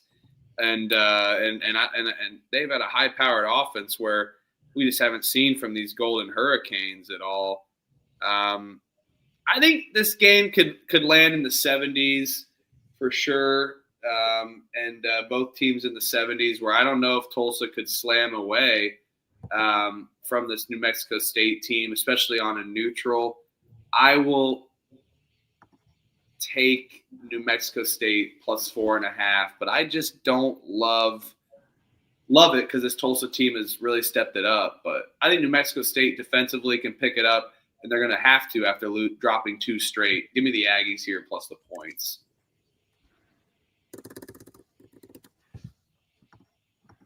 Just turned 21. Guinness and Bush Apple is pretty much all I like. Bush Apple. Hey, man, enjoy it. Yeah, keep going. Keep trying. I encourage you to try everything you can now that you're 21, and you'll get a taste of things. And by what you like at 21, you may hate something 8 years from now or 10 years from now, like me, and like some other things that you didn't like. So those taste buds always be changing. Keep enjoying it. Cheers to 21. Enjoy your young 20s. They're fun. Fun-ass time. Yeah. I'll go Tulsa here. I don't feel great about it though, just with this thought being kind of that neutral site type of a game, and New Mexico State coming off of 2 losses. But man, we've seen Tulsa; they've been really impressive. I mean, honestly, they should probably be 10-0. They were up 5 with about a minute left, and K-State went on a 6-0 run to beat them. So they really probably should be 10-0. I'm not gonna fade that. I think New Mexico State's a pretty good team, but I think Tulsa's the better team. So I'll lay it here with Tulsa minus the 4.5. I think I think the line stinks. I think you're right though. Tulsa's great.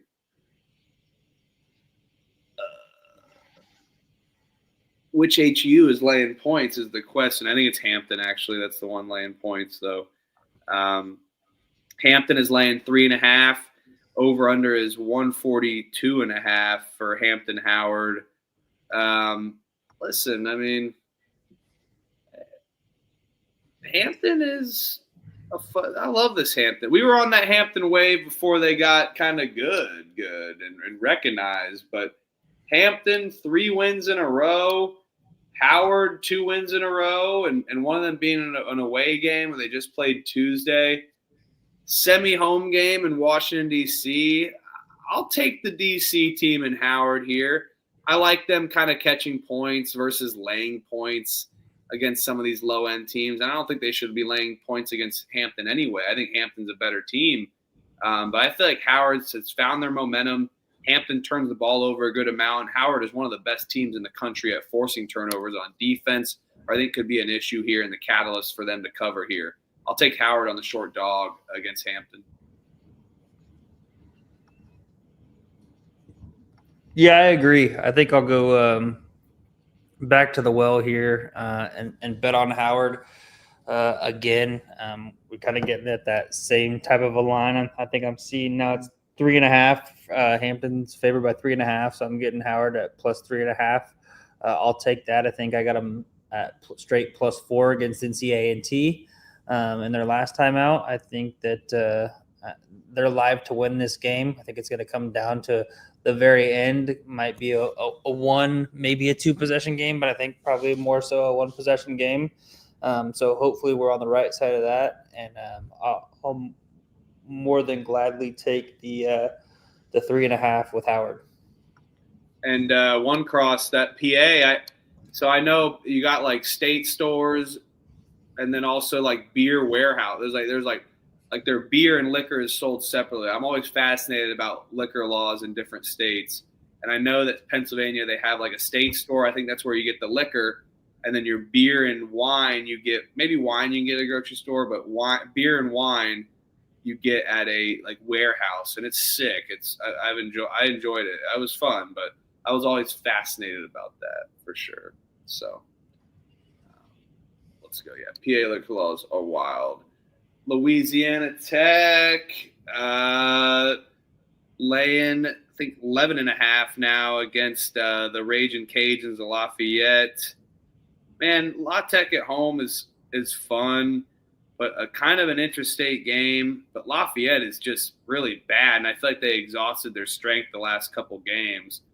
Against UNC Wilmington, only losing against 7 at home. Lamar against 10. I don't know. I'll lay it with La Tech. Not my favorite kind of bet, so I'm not going to bet this. But just because it's in Ruston, I'll lay it. But that's basically just betting on Louisiana Tech's defense suffocating UL Lafayette to make them score like 45 points max, 50 points max. So maybe I'll bet a Louisiana team total under, but no bet. No bet. Yeah, I'll take the points here and just kind of a in-state battle. Both of these offenses aren't good. Louisiana Tech's defense is definitely better than Louisiana's, but give me the Raging Cajuns to keep it within single digits here. I'll take the UL Lafayette plus the 11.5, but no bet for me either. And shout out JB. You can now get beer and wine at convenience stores and grocery stores in PA. You can also get Fireball there as well. Let's go Fireball. Let's go. All right, Elliot, you've been taking all these kind of decent P5 games, but this one you have to take because it's Kansas State. Take us away, my friend. Yeah, K-State going into Creighton and playing Creighton. True home game for Creighton. They're at CHI Health Center. They're in Omaha. We've got Creighton. I believe they're still laying 4.5. I'm seeing I'm seeing the over under sitting at 157.5. I will be on my Kansas State Wildcats here. I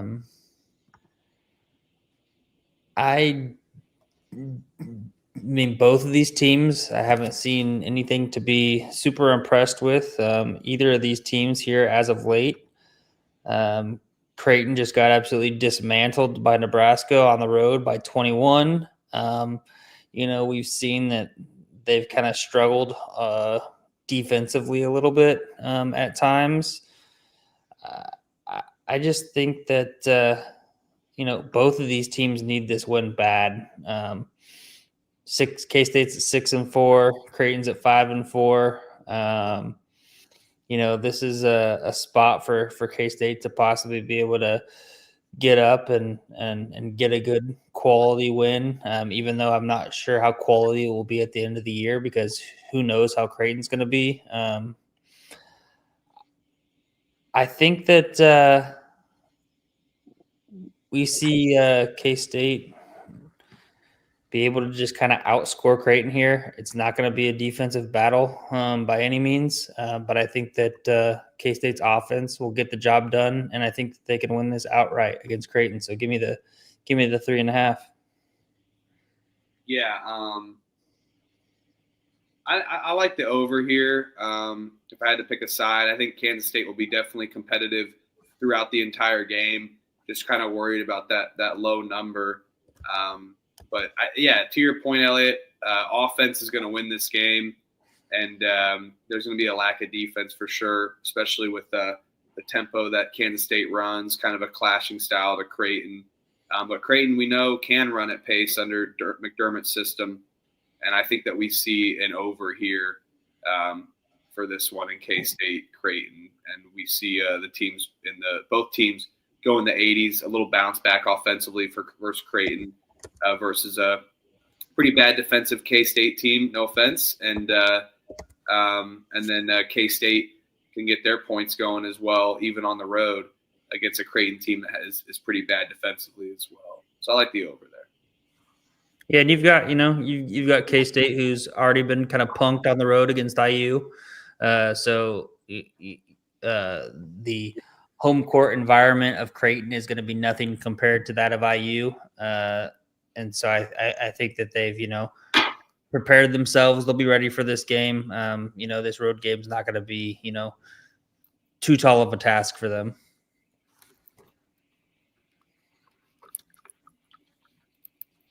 And let's go ahead and we're all chatting here. PA looks like they're representing. Go ahead and share your state in the chat. Where are you from? Can be where you grew up. Can be where you're watching now. Doesn't matter if that's a different place. E-Money from Kansas. Me from Indiana. Let's go. All right, Houston. They have to be laying more than 24.5, I think. Yeah, 32.5. Yeah, I was going to say Houston's laying 32.5. Over under is 140.5.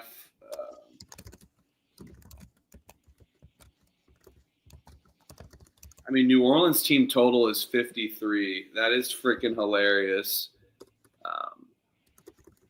From Beaver Falls, let's go. San Diego, we got with Cross. PA, San Diego with Cash Those Slips. Let's go. PA. Let's go. Houston, do we go back to the well of a first half team total under even with this New Orleans team? I don't know. That number was a little bit sketchy last time for damn sure. But for me, the team total under is a little enticing. We've never seen New Orleans not go over this number all season. Now they play up against a more physical Cougars team. I don't know, though. It's just not the same for me lately with what Houston's been able to do against these teams. But, I mean, you held Towson to 48, 57 to Lehigh, 45 to Oakland. I just feel like that number is just a kind of a tad high for New Orleans. So I'll take New Orleans full game team total under.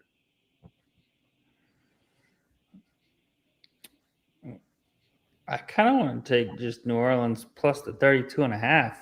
Wait to bet it and let it just keep going up. Yeah, you might as well. Because that just seems like a little bit too high for a New Orleans team who's played pretty feisty throughout non-conference. I mean, I guess they did lose to Texas Tech by 32, but that's their biggest deficit. I guess LSU by 35.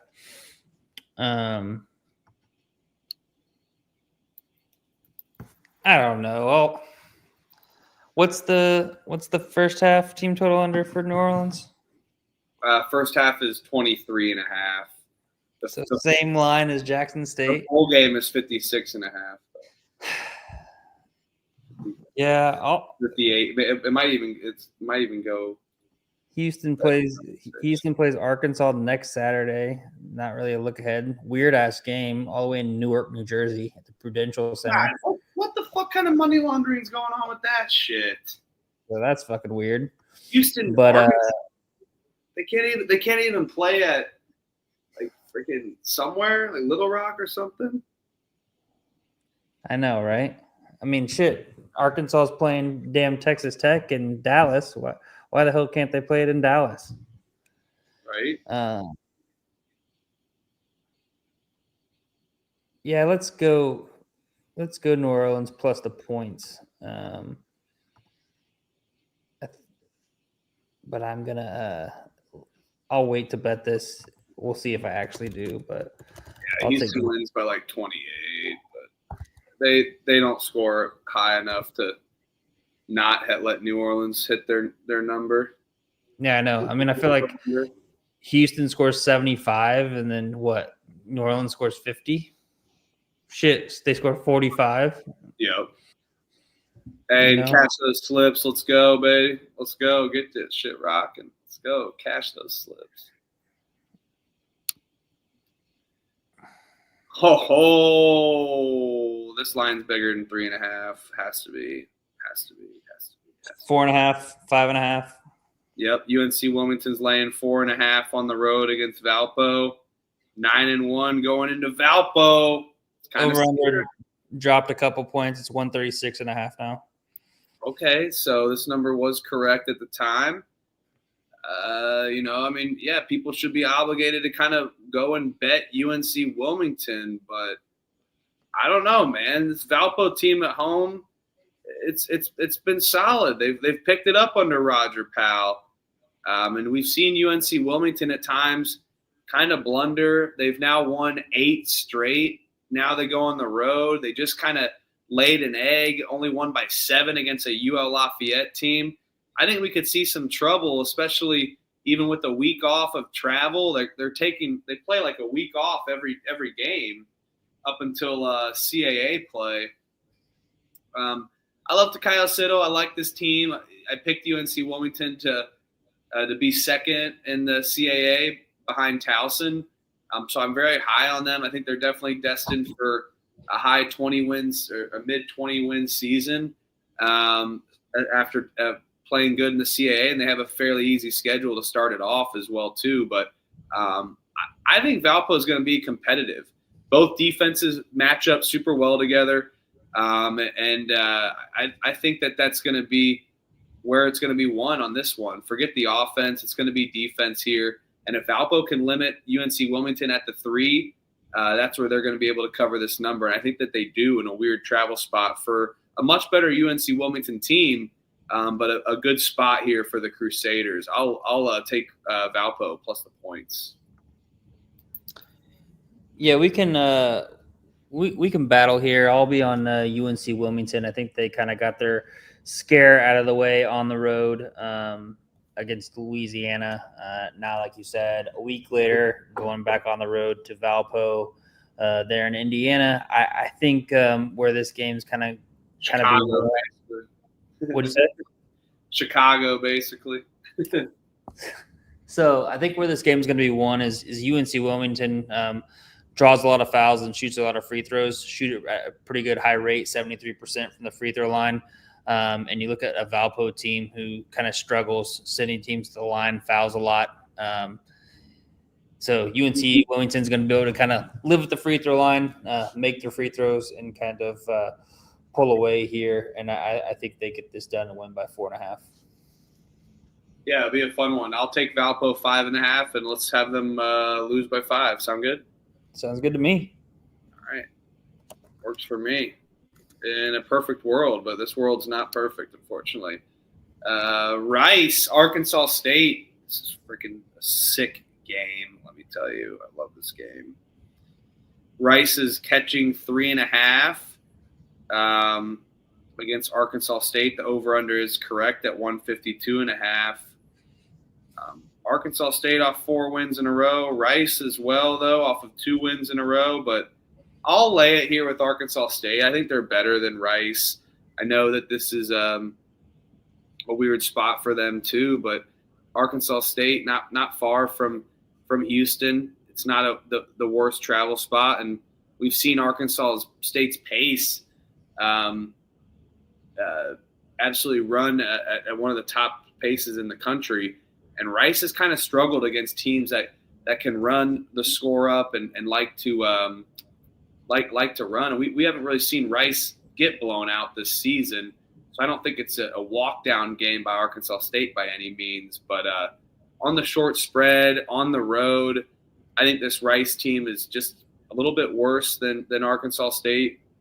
And Arkansas State's tempos, like I said, is going to disrupt the Owls here. So give me the Red Wolves here against the Owls.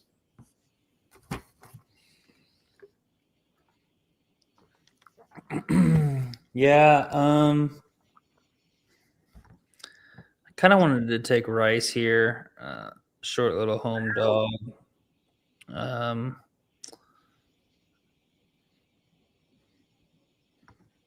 Yeah, we can battle here. I'll take Rice plus the 3.5. 3. I'm seeing the flat 3, seeing a 3.5. It's kind of all over the place. So shop around. Maybe another one where you can take Arkansas State minus 2.5. I'll take Rice plus 3.5, and they can lose by 3, and we both go home happy.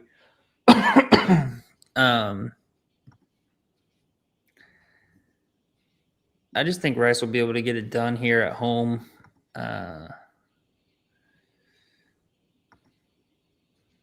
Back-to-back away spot for Arkansas State. Rice plays at a slower pace. I think that, that is a little scary that total is 152.5. Kind of makes it seem like it might be playing towards a Arkansas State pace type of a game. but I think Rice can stay in it here. If they're hitting their threes, I think they will definitely be able to get the job done outright. Arkansas State does a pretty good job of defending the three, but I think Rice at home, they can shoot it well and keep it close. Maybe they win outright. Maybe they lose by, hopefully, like you said, 3. All right, Clemson is laying 22.5 against Mercer. Over-under is 150.5. I like Mercer here, man. I know Clemson's been able to kind of beat up on these teams, but Mercer isn't a team that you can just walk in and just beat up on. I think Mercer's going to be super competitive. I even could see Mercer a first half play potentially. And I think Mercer's going to be able to put up a good amount of points. That I am worried about the full game of Clemson being able to kind of sneak away, but I think with the amount of points that Mercer could put up, they're super efficient. I like the sets that they run. They really haven't had a game that they've wanted to get up to for this. Now they have Clemson, UCF back-to-back. I mean, Tennessee at first to start the season lost by only 15, by the way, which also covers I think they've had this game circled. They're ready to rock. They want to play hard. And Macon, Georgia walks into Clemson, South Carolina, and covers this number. Let's go Mercer. Yeah, I will probably just end up being on the over here. I think that Mercer, we've seen what they do. They like to put up a lot of points. Defense maybe is a little bit optional for them. I think Clemson's going to be able to be efficient offensively. I just see a lot of points here. I'd rather not take the 22.5 with Mercer just in case Clemson just wants to absolutely demolish somebody after the 2 tough losses at Alabama and then losing that 20-point lead to BYU, leaving a bad taste in their mouth. I know that they have the rivalry game with South Carolina on deck on Tuesday. They're at home too. So that could possibly be a little bit of a look-ahead spot, sandwich spot coming from the BYU game and leading up to the South Carolina game. So I think maybe, Clemson, they're going to be able to score a lot of points. Maybe they'll be a little bit lax on the defensive end. Give me the over 150.5. I'm going to make sure it looks like I'm seeing 152.5 now. So give me the over in that Mercer Clemson game. I like it. Cash those slips. I like it. Longwood is laying 10.5 against Delaware State. Over under is 143.5. Longwood just really hasn't beat up on these kind of teams.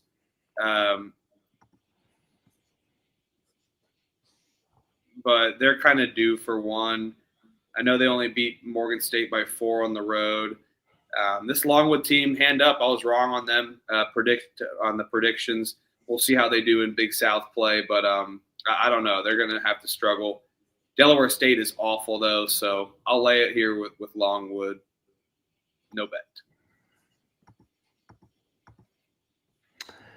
Yeah, they're due.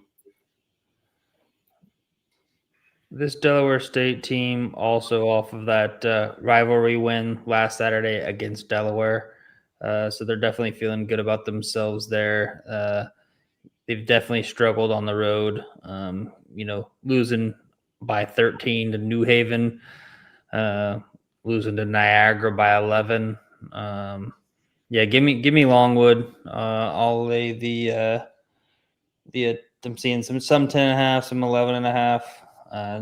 I'll just lay a flat 11 with Longwood here. I don't want to bet this game, though, because Longwood has struggled on the offensive side of the ball. I've watched like 3 or 4 of their games completely and I've just come away not impressed with how they run their offense. Just doesn't seem like they have any continuity, kind of solo ball where they're just kind of dribble drive, asking a guy to go one-on-one. So I haven't been too impressed with them on the offensive end, but I do think defensively they'll be able to shut down Delaware State. Delaware State stinks. All right, Miami, Ohio is laying, was it 8.5 on the road against Eastern Kentucky? Over under is 161.5. This is 5.5, by the way. Sorry, or 6.5. Shop around, but Miami, Ohio, off of we bet Eastern Kentucky on the road. It was a great play. They won, but we've seen this Eastern Kentucky team be freaking awful constantly. But Miami, Ohio. I hate to disrespect them yet again, but they almost just gave up a huge advantage against UNC Asheville and just about blew that game by any means.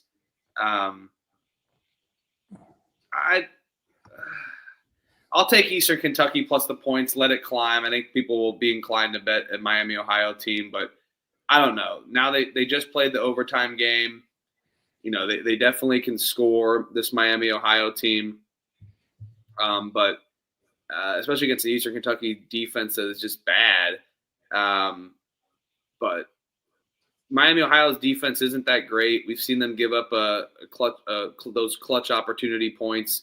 And now we're seeing this Eastern Kentucky team that really hasn't proven anything, catching a short number at home. I'll take Eastern Kentucky with about a 2-3 possession game. Yeah, I'm seeing this anywhere from 5.5 all the way to 7.5. Yeah, 7.5. Yep. I saw that. But yeah, I think this is, it was, we had both said it. It was one of those games that we were going to bet on Eastern Kentucky. And if they would have lost that game, they were going to be added to the no bet list. It's one of these teams that I've definitely lost a lot of money on this year so far backing them. But I think, again, this is yet another spot where I want to back Eastern Kentucky plus the points. There's been several times I thought, Wofford at home, I thought that they were going to be able to maybe get it done. Mercer at home, Western Kentucky at home, and they've just failed in each one of these spots. But I'll ride them again. They proved me right last time out against EIU. So, I think Miami on the back-to-back road spot coming off that overtime win where they just barely survived. I think that this will be a game. You could even just kind of blind bet the over here. I mean, Eastern Kentucky defense is optional for them. Seems like these games are constantly soaring in the 155, 160 range. I know this isn't sitting at 160 or just a little bit over 160. So, like you said, Miami can put up a lot of points. But yeah, I'll ride with Eastern Kentucky. Let's let it get bet up, hopefully. Yep. Ole Miss is laying the 12.5 against Southern Miss. Is that right? 13.5 against Southern Miss. This game is in Biloxi, Mississippi, so not in Oxford. But Ole Miss has lost 4 straight. Chris Beard is not happy with his team. We've seen Southern Miss be competitive at times. I think Ole Miss bounces back here. I don't love laying this many points with this Ole Miss team specifically that just kind of lacks an identity. But this is a game where I think that they can do that and get right here. So for that reason alone, I will lay it with Ole Miss against Southern Mississippi. Yeah, seeing this total kind of drop pretty sharply. It's sitting at 138.5 now.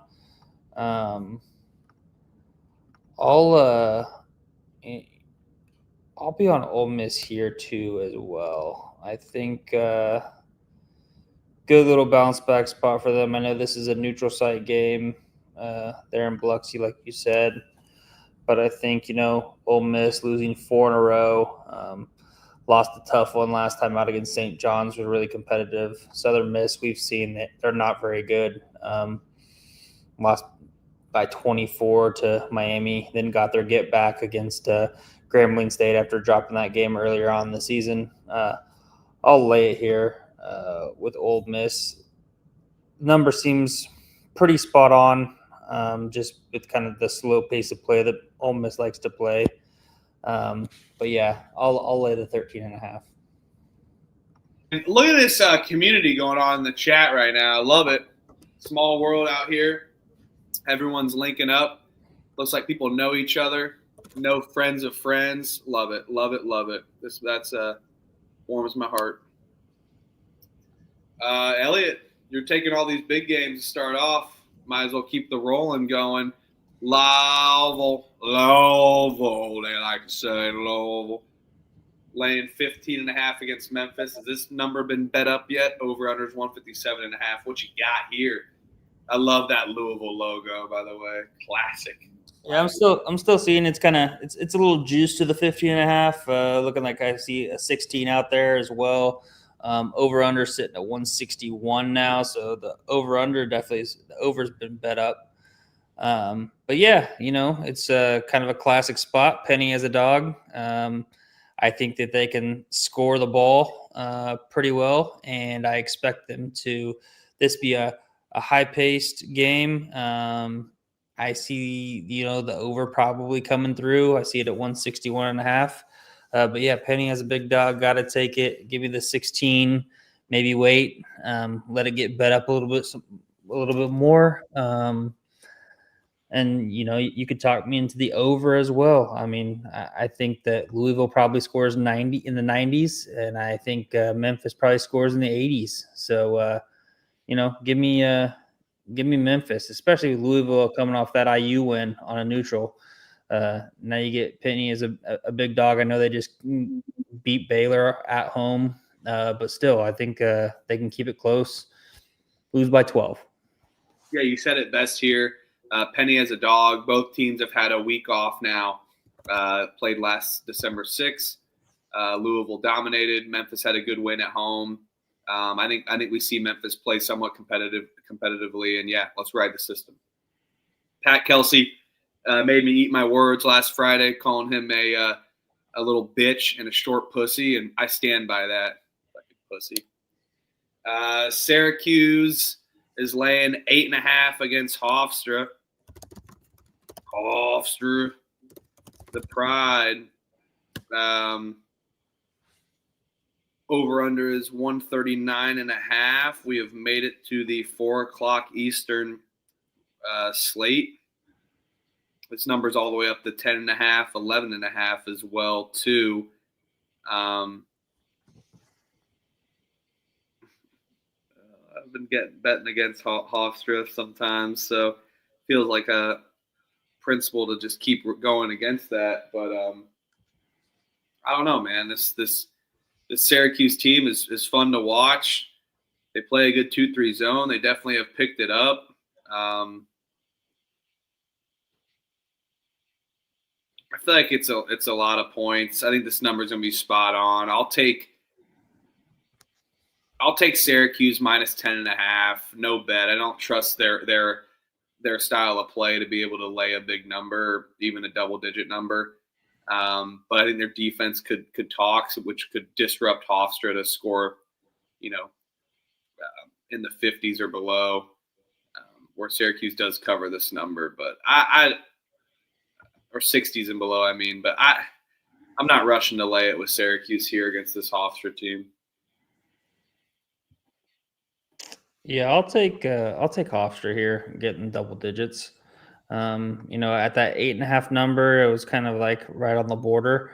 I think, that would have probably been like the lowest of lows that I would have taken Hofstra and felt confident in it. But here at this 11.5 number, I will lay it. I will bet the Pride. I think we got 12.5 or 13, I think is what I bet St. Joe's on last time out against Syracuse. And, they covered that one by 8. I think Hofstra's a better team. and Syracuse shoots 57% from the free throw line. So, they're not going to be able to kind of extend the lead if Hofstra, fouls them due to all of the I see Syracuse maybe being able to get some stuff going down low, but Hofstra really can defend down low as well. They do foul a decent amount, but like I said, Syracuse maybe won't be able to convert as much as some other teams would. So give me Hofstra plus the 11.5. And hey, Justin, thanks for tuning in, man. We appreciate you. And Coach here, Nick Serrani, he's a big fan. Appreciate your support, man. And Nick and Justin, thanks so much. And it's cool seeing you guys have connections there. Wild, wild, wild. Small world, everyone. Make sure to spread positivity around. Murray State is catching, I believe, still 6.5, 7.5. Over under is 173.5. By the way, and I see Akron minus 5.5 available, and I think I will go ahead and just lay it. I know this is Murray State at home. They're kind of a fun team that could run at pace, but this Akron team has just walked into everybody and kicked the shit out of everybody with no problem and have scored in the 90s consistently. I think Murray State can keep up the pace. I think they can score a good amount, but you're giving me 2 possessions with Akron. I'm going to take and continue to. It's been profitable this season. I'm not going to stray away from it, regardless if it's a tough road spot at Murray State. Give me the Zips here to zip on by. It's not at Murray State. It's a neutral site game. This is one of the first games in Henderson, Nevada. Lee's family forum. So I tend to agree with you. If this were at Murray State, I would have definitely been on Murray State plus the points, especially at that plus 6.5 number. But the fact that it's a neutral, I think that I will go ahead and take Akron. They've shown that it doesn't really matter. Neutral, away, home, they're able to score points and they're able to win by margin. So yeah, give me Akron minus the 5.5. That over 173, that seems really, really high to me, especially for it being on a neutral. But I'm not going to go against it. So I'll just take Akron minus the 5.5, zip up the body bag.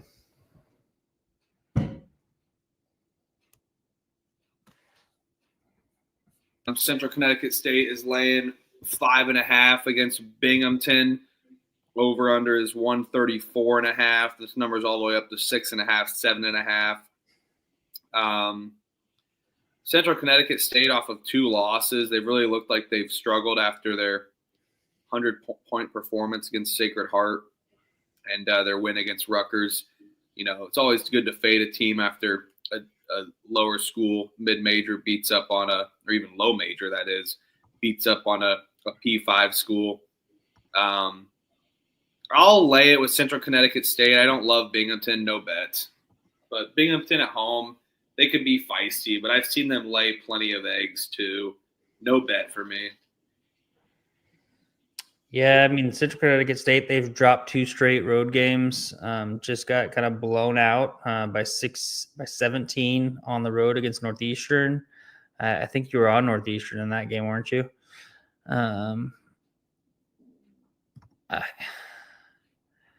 I just don't think Binghamton's very good, even if it was home. Is this a dollar beer day? I know Binghamton was one of those that started the dollar beer days. That'd be the only reason why I would want to bet Binghamton here. But yeah, I'll lay it with Central Connecticut State.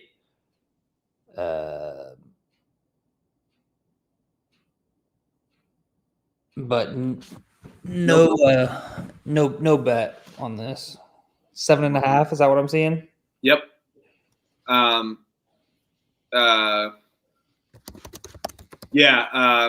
And Justin, all of our picks are posted on an Excel sheet. It is in the comment section of the videos, and it is also pinned to our Pump Fake Pod Twitter at Pump Fake Pod. I will drop the link in the chat now. I just did. Thank you. All right, Illinois is laying 8.5 against Nebraska. Over under is 161.5, I believe. Hold on 1 second. This shit, hell yes. This is what I'm talking about. Little UFC Akron Zips parlay action. This is what I'm talking about right here. Zip up the body bag. Let's fucking go cash those slips.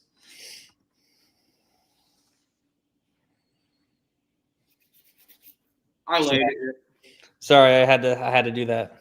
Oh no, you're good. I laid it here at the Illinois. I think Nebraska have exhausted everything they've had offensively. 90 points against Wisconsin at home, 71 against Creighton, but you held Creighton to 50 points. We've seen them have blunders, though. Only 7 against Winthrop, 9 against USC Upstate. Now they go on the road. True road game, that is. First true road game. Undefeated, 10-0. I smell an issue. Give me Illinois, lay it. Their offense is a juggernaut. They're going to give Nebraska a problem. Let's go Illini. I love that classic logo of them, too. With the Illinois that just extends. D. Brown, Luther Head. Legends. Yeah, this is like these logos are like primetime, like faded out, old school 90s logos right here. This is early 2000s. Yep. I love it. But yeah, no, I'm gonna lay it here with Illinois. I've been telling you guys about Keaton Wagler, man. He's a dude, Shawnee Mission, Northwest, back-to-back state champion here, based out of Kansas City. True freshman there, showed up and showed out in his first game on the road in the Big Ten against Ohio State. I feel like, Illinois, they're going to be able to run away with this game against Nebraska here. I think somebody said in the chat, kind of a scheduled loss for Nebraska. This is definitely, the nation's longest win streak ends tomorrow. It's 14, been since last year in the Crown Tournament. So it ends tomorrow. Illinois wins by at least 10. One thing that Illinois does is they're going to be able to really guard, defend, use kind of the length that they have. I think Rink Mast is a guy from Nebraska who really can do a lot of good things and facilitate for Nebraska, but against Illinois, I think he's going to have some issues just down low with all the itches, especially with both the Ivasiches down low, and then you've got the guard play and Kylan Boswell and Keaton Wagler to kind of take the helm and ride the wave with Illinois. So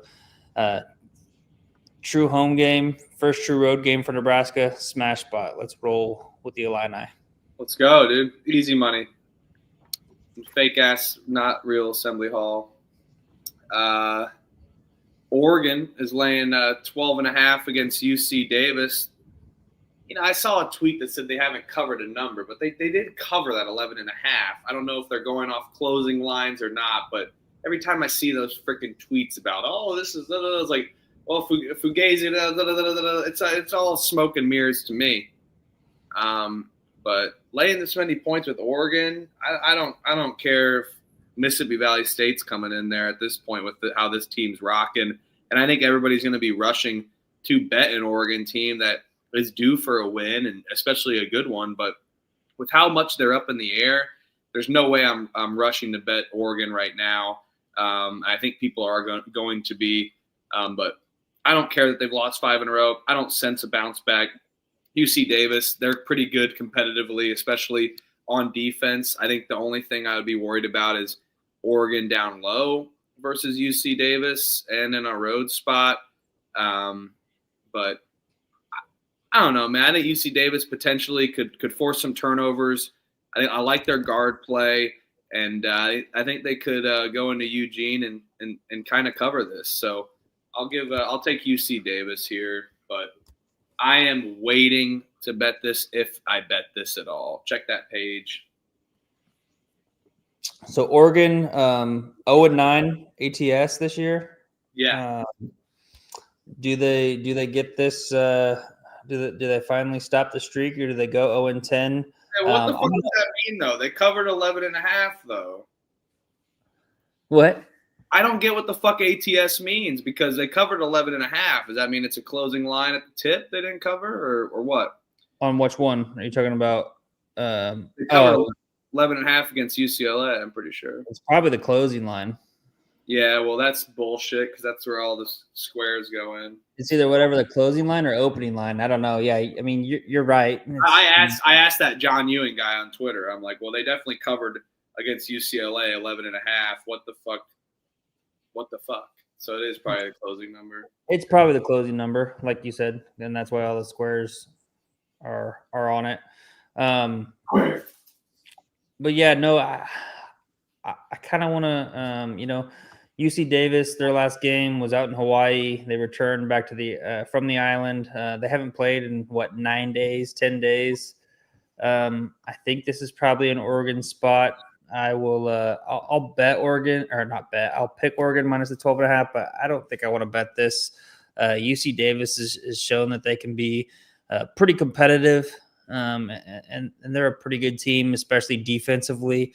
So I think that they can keep it close and keep it reasonable, but I think it's kind of right on this number. So I'll bet Oregon minus bet. I'll pick Oregon minus the 12.5. All right. Belmont is laying the number against Illinois Chicago. Is it 14.5? I see. Yes, 14.5. Belmont versus Illinois Chicago. Yeah, I see 13.5 as well. 155.5. This feels like a total like smash spot for Belmont always, especially at home. But this Belmont team just shot lights out on the road at Middle Tennessee State. They did lose at home against Richmond in a blunder. I think UIC can cover this number. I never can get them right, though. I agree with you, Virgil. I can never get this one of the teams I just can't get right. Even though I love that Illinois Chicago logo, one of my favorites, the Flames there. I like Illinois Chicago plus the points, but I like the over here as well. I think we see another high-powered game. There's zero chance I take an over with or an under with Belmont by any means. And we've seen UIC kind of struggle offensively. I think they can get it back, a little bounce back offensively for them. I'll take them plus the points. I like the over also. I think I might take the over instead.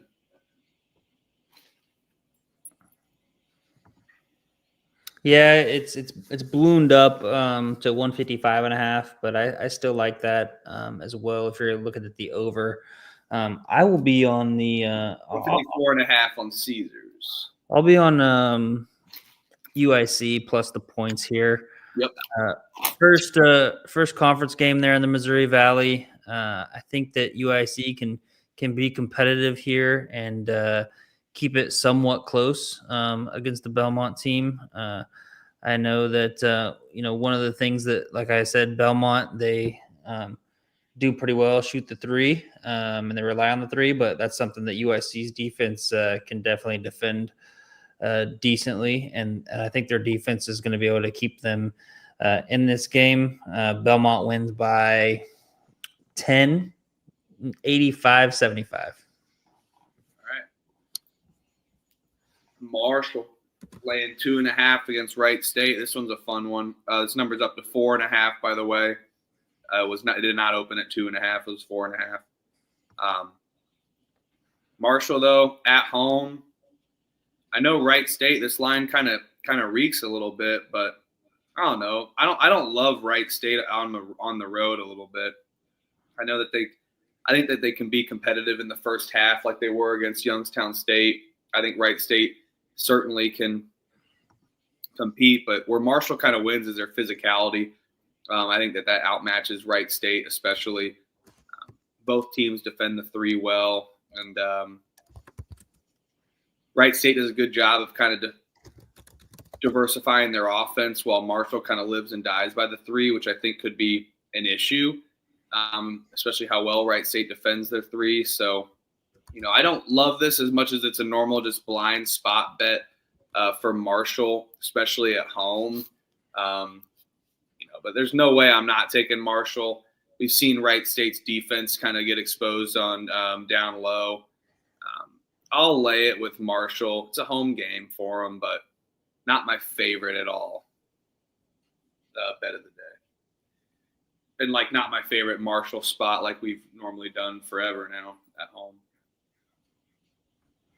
Yeah, I'll lay it here with Marshall as well, minus the 4.5. Could be a money line parlay piece possibly if we're gonna bring back the M&M parlay for tomorrow. I think they get it done at home. 4.5, maybe a little bit too much. Maybe they win by 4, and you get hooked if you bet the 4.5. But I'll be on Marshall here. I like it. Marshall, maybe M&M parlay. Yep. Denver laying 2.5 against Cal State Fullerton. I think the over/under is 169.5. This number's all the way up to 4.5. This is gross. I'll take the under though, just because I think that Cal State Fullerton could have an issue scoring the basketball, especially in elevation. Just with how both teams run at pace, though, it's definitely not my favorite under, but this thing could always be going. You never know. So probably no bet just for how fast these teams run, but I think this total is just a tad too high for Cal State Fullerton. So I like Denver in the mountains. It's interesting because Denver really plays at a slower pace. I know. So Cal State Fullerton just stinks, though.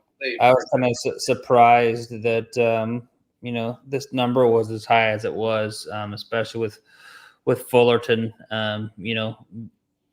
coming in. Do we hit a Denver plus Marshall parlay piece for the 4:00 Eastern slate? We'll cash those slips in the chat there. Cash and checks, cash and slips.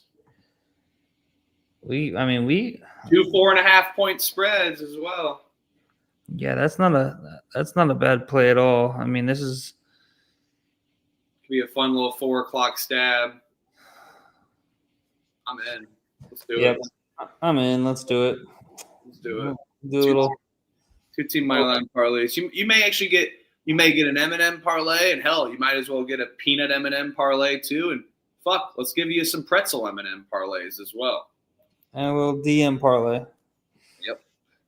So yeah, let's do it. But yeah, I don't mind that under either. Like you said, I think you've got a team that plays slower. Cal State Fullerton, their offense isn't great. I mean, I know they put up a lot of points because they play so damn fast, but you're at elevation. How fast are you going to be able to play? Yeah, let's do it. Marshall Denver parlay. Let's do it. Colorado is laying 22.5. Over under is 155.5. I used to love this UTSA team, but they freaking stink. They can barely score above 60 points ever. And now Colorado, off of a tough loss where they've had to just think about it the entire time, and then UTSA goes into elevation. There's a reason why they run on the road and don't run in the air.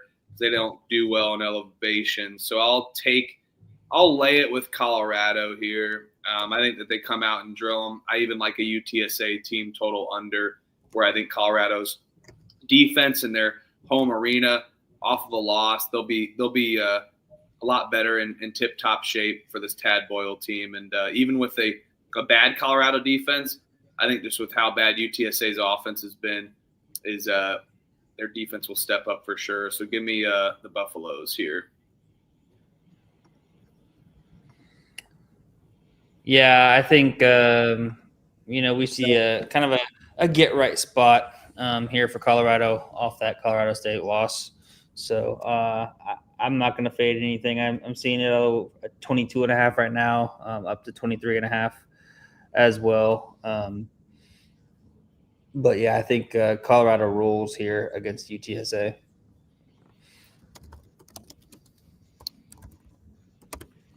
Morgan State, Niagara, it's around a pick 'em, but Morgan State looks like they're laying a point at home. Niagara, man, they are awful. But if there's a game that they can go out and show for, it's Morgan State. I'll back Niagara here. No bet. Morgan State stinks. Niagara stinks. Both these teams stink. No one should bet this. But I think Niagara, they haven't won since November 10th. They've already won on the road once against Binghamton. Give me Niagara. They're going to win at plus money, but no bets. These teams stink. I'll take Morgan State money line. They get their first D1 game or D1 win. Niagara, they've already used up all of their road wins against D1 opponents. So yeah, we'll spar here. Give me Morgan State money line. I like backing them at home. I love it. All right. Marist is on the road in Bryant. Shout out Crutch. This is down to 3.5. Marist laying 3.5 against Bryant. Over under 126.5. I will interest you in another bad over, just because I think this is another point that can just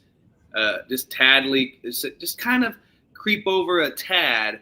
I know Marist defense is solid, but we've seen Marist also kind of pick it up offensively, scoring almost 80 points against Army and Lehigh, 80 against Manhattan. I think even with them being on the road, they've been able to get a good road win against Dartmouth. They played tough on the road against Xavier. This Bryant road trip isn't crazy or anything. I think Bryant's due for a good offensive performance. I think they're due for more of a high-scoring game. This is college basketball. You don't know what you get. I'll take the over here on the short play, but probably no bet. Yeah, I don't mind that overplay. I'm seeing 127.5 right now. I kind of want to maybe back the dog here at home, plus the points. But if I like backing the dog here, I think, shoot, we get a 64-62 game. I guess 65-64 game, 60, that hits the over. So yeah, give me the over there, 127.5. And Bryant, I'll take them plus the 3.5 on the little short home dog. Fuck Bryant, they're terrible. Long Island is laying a 2.5 against LaSalle. I will take Long Island on the money line. I think Long Island is better. LaSalle just had a win against Drexel after they just haven't shown up offensively at all. Now you get Long Island laying a point here. This line is reeky, in my opinion. I think Long Island is going to be able to score 80-something points, run up on LaSalle, or I don't think that they can keep up offensively. Give me the Sharks here for Long Island. Yeah, I'll back Long Island as well. They're in the Steinberg Wellness Center. You've seen, Winthrop came in there and LIU was able to play pretty competitively, only lost by 2 in overtime. They've already beaten James Madison by 9 at home. I think that they can take care of LaSalle here. I'll take the money line as well. I just think that their guard play is more talented. Haven't been super impressed with LaSalle. I just think that it's kind of crazy that LIU's getting all these people, all these teams able to come travel up to the Wellness Center. So shout out to LIU and Rod Strickland and what they're doing. I mean, you had James Madison come, Winthrop. Now you got LaSalle. I think they go 2-1 here in their non-conference home games.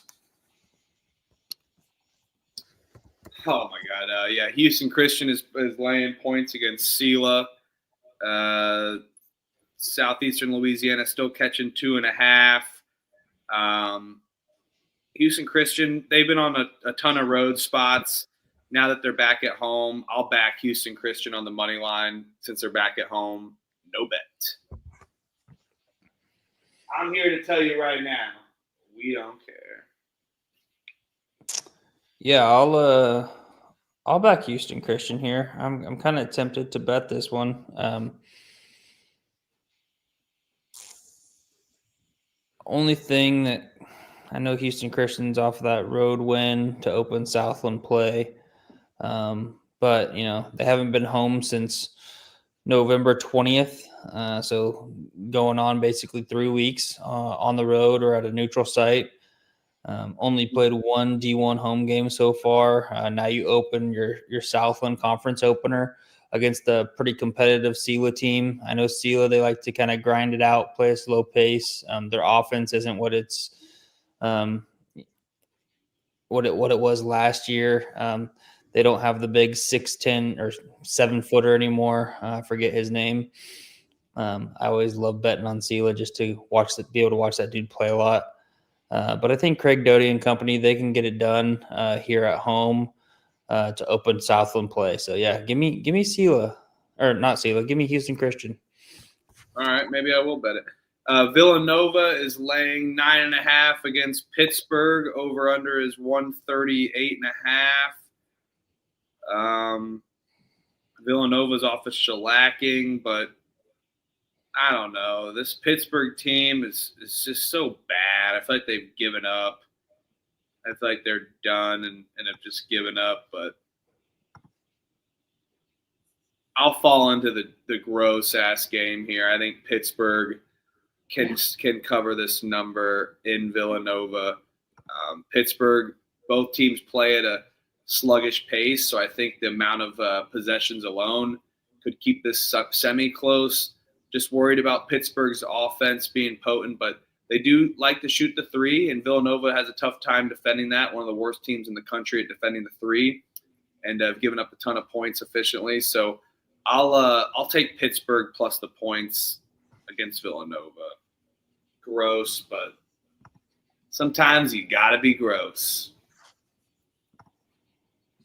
Yeah, is this still 9.5? I'm seeing a 10.5 out there as well. Put Pitt 10.5. Yep. Give me Pitt plus the 10.5. I don't know if I actually want to bet this game, but Villanova.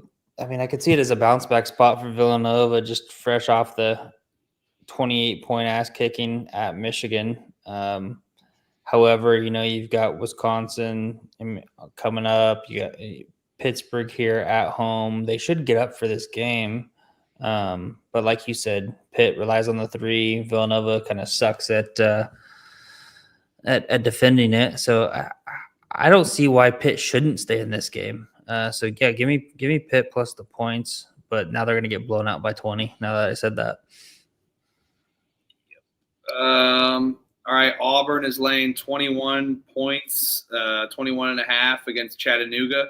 Over under is 152.5. I like the under here.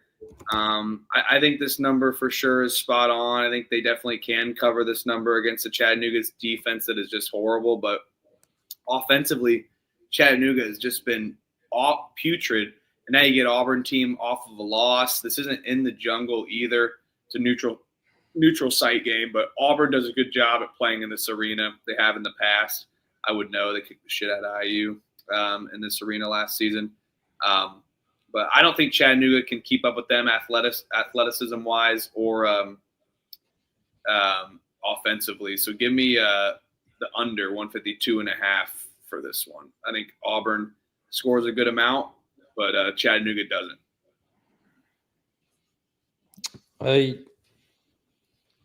Yeah, sure. I didn't know what to do with this game. I would lay it with Auburn. If anything, Chattanooga, I kind of tend to like to back them at home, but they haven't been very good at home here as of late. I think they're really kind of struggling. They play at a slow pace. Their defense isn't very good. Offense is somewhat okay, but I think Auburn's D will be able to kind of shut them down. So yeah, I'll ride the under with you. But if I were taking a side, I'd just lay it with Auburn. I'm seeing 21.5, 22 now, but give me the under 152.5. All right. The Cal Bears are laying 19.5 against Northwestern State. The over-under is 147.5. Man, Cal's pretty good, and I think this is a tough travel spot for Northwestern State. I think Cal definitely has been able to beat up on these teams, and they've definitely taken a step up under Mark Madsen, but a lot of points, man. Not my favorite. I'll lay it with Cal. No bet, though. I need them. I'll just enjoy them if they continue their greatness. I don't want to find out if I won in a green or red situation on my book. No bet. Yeah, I'll do the same. I'll lay it with Cal. No bet for me either. All right. Utah State is laying 8.5 against Illinois State, and I think it is as much as I love this Illinois State Redbirds team, I've been a major fan. I don't know, man. Utah State in a neutral, pretty much a semi-home game. I mean, I wish this was Logan. It'd be a smash spot for me for Logan, Utah. But Utah State, they kind of dominated and was better defensively on these kind of neutral site games. Now it's a semi-home game for Jared Calhoun. Illinois State has had time to travel out as they haven't played in a week, but they've been rolling. They haven't missed a beat since about Friday, November 14th against USC. They got rolled. But nah, man, I think this Illinois State team has found out that they can play. They're going to hit a buzzsaw wall against this Utah State team. Utah State defensively, like I said, on the neutral, stepped it up. I like them offensively, and then now they're off of a loss and then a road win. Now they're heading back home. I think they're feeling comfortable. They're feeling ready to rock, and I think they're back in the 80s on offense for scoring-wise after two kind of slower games offensively. So give me Utah State here in the Aggies.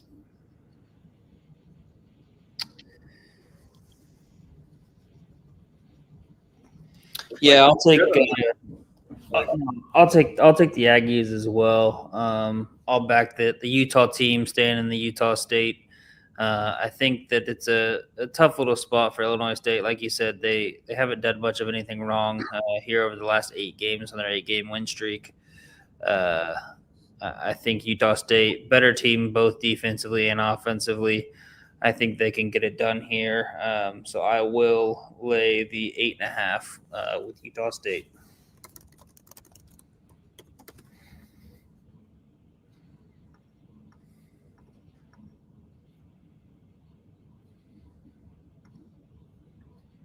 All right. Sorry. You're good. Ohio's St. Bonaventure's going on the road, laying 5.5 against Ohio. Over/under is 149.5. I got a bet here already. I took the over 149.5 in Ohio St. Bonaventure. We've seen Ohio be able to run at pace and give up a good amount of points, especially at home. They've just won 2 games back-to-back at home. So I don't know. I feel like the St. Bonaventure team is solid. They can get a ton of second-chance opportunities where I think that they can run with Ohio, and now we're getting Ohio on a shorter kind of total. To me, that's exciting. I think they're banking off St. Bonaventure's pace and kind of how a slower tempo that they run. But to me, it doesn't matter with St. Bonaventure's second chance opportunities at rebounding against Ohio. And Ohio is going to try to control the tempo and push the pace where maybe St. Bonaventure can match them. So I actually like the over here versus a side itself. But this one will be a fun one. We see Ohio now, like I said, 2 games in a row, maybe rolling the momentum, trying to amortize it, while St. Bonaventure's just been rolling lately. So super excited for this one to watch. Let's root for the points. Yeah, I'll take the over with you as well. I also like Bonnie's laying the number here. We've seen Ohio. They aren't as cracked up as they are, I don't think. I know they got that home win against Marshall last time out last Saturday. But I think the Bonnies are the better team. And if they're gonna, if Ohio's gonna keep it close, keep it competitive, they're definitely gonna have to keep up on the scoring front because their defense isn't gonna be able to stop St. Bonaventure. So I don't mind the overplay there with that 151.5. But I would lay the 5.5 with the Bonnies as well. All right, and Montana State going into Corvallis, catching 2.5. Over/unders 140.5.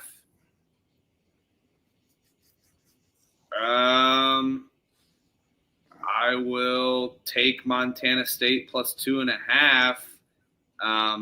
This number is really stinky, and now we've seen a Montana State that just lost on the road at Oral Roberts. Now Oregon State, who's won back-to-back games against Vermont and Southern Utah, only laying this many points. I'll take Montana State plus the points. I like the over here as well. I think we see this one of these teams in the 70s, which should propel this number just fine over. So, but yeah, give me Montana State as well.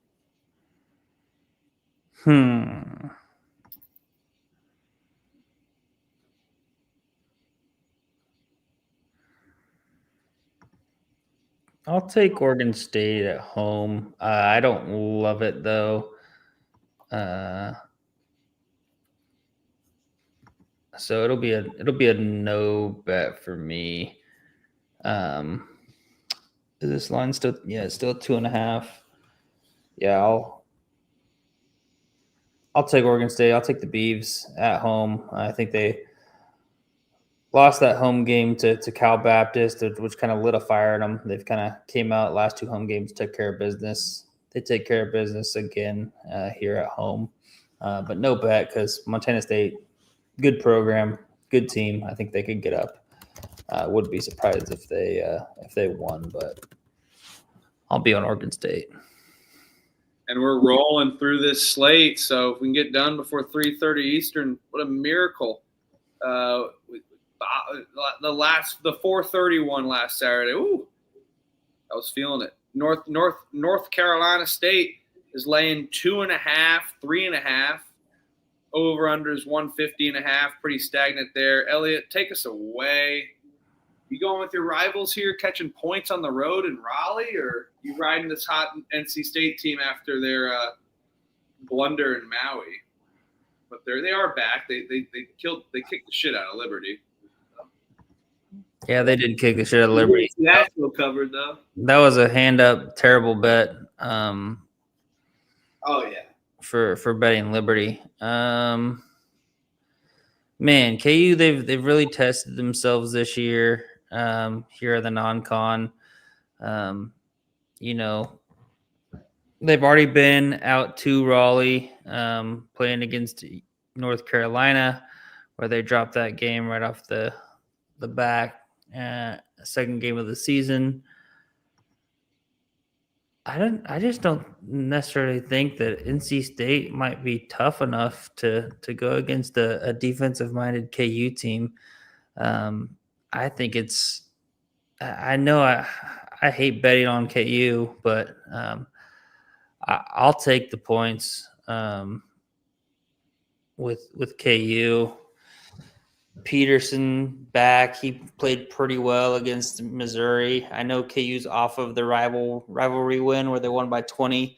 They're in the neutral in Kansas City. Peterson was fighting a little bit of the flu bug. Still played good, though.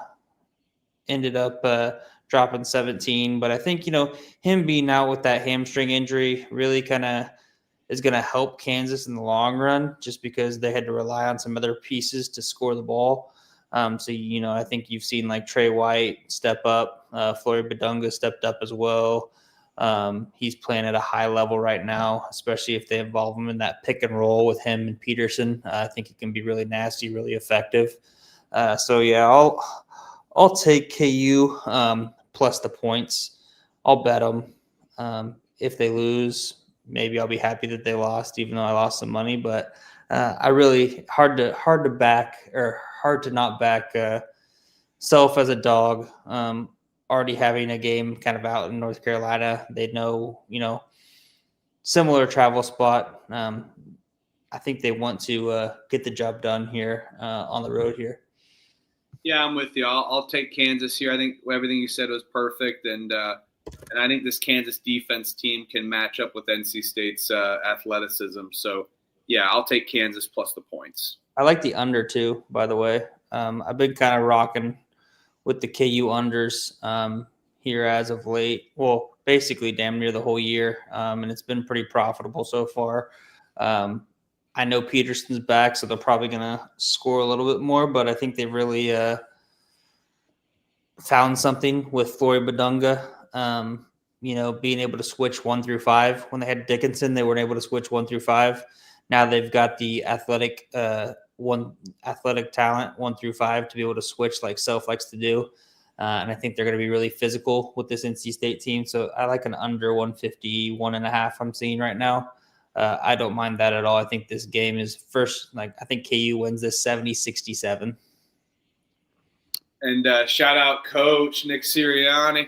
Nobody grinds as hard as PFP. Big slates, late nights, eyes wide open, baby. Yes, sir. Nobody grinds as hard as PFP. Let's go. Yeah, we're talking freaking analytics. We're talking spots. You name it. We talk them all. Appreciate you, Coach, for the donation. And thanks for always tuning in and being a big supporter of us. We really appreciate you. Yeah, and Coach, we're going to have to get out on the links with you at some point. Yeah, absolutely. I saw. I think Coach and I are on Instagram together. I saw he was liking a funny meme I watched earlier or something. Literally today.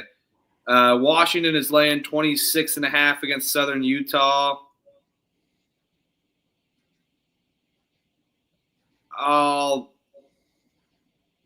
take Southern Utah, no bet. Well, they stink. They're horrible.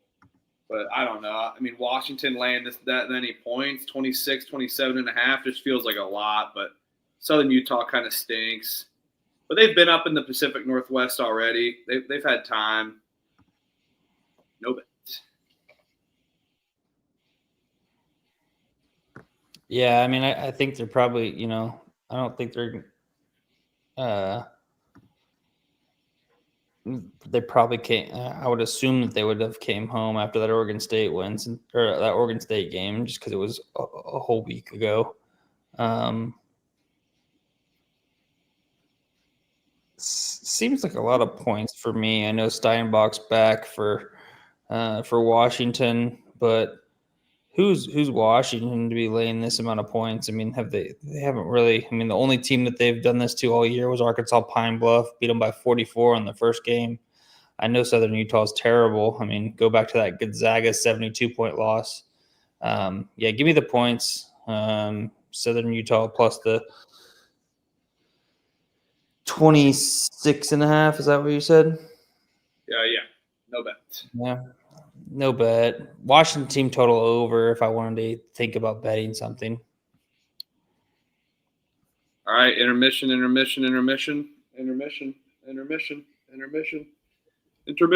Woo.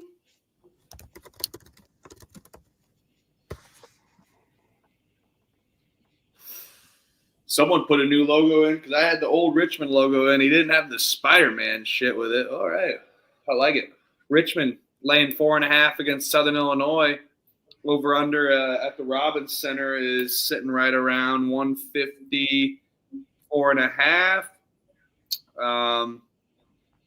And I like this Richmond team. They're fun. I see 3.5 available on FanDuel, but this Southern Illinois team has kind of found their stride a little bit.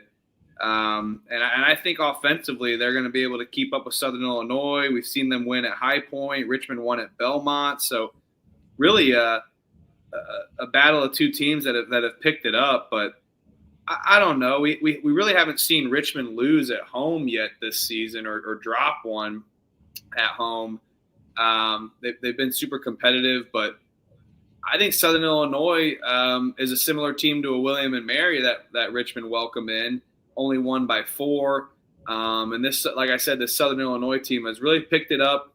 And these last 3 games, I feel like they're super battle tested. So I will actually take Southern Illinois plus the points on the road in Richmond. I think they can be semi-competitive against these Spiders. We battling here, Elliot? Yeah, I'll battle here. I think this is a Richmond spot here at home. They've had a week off. They just beat Old Dominion by 9, kind of a rivalry game per se, their in-state battle in Virginia.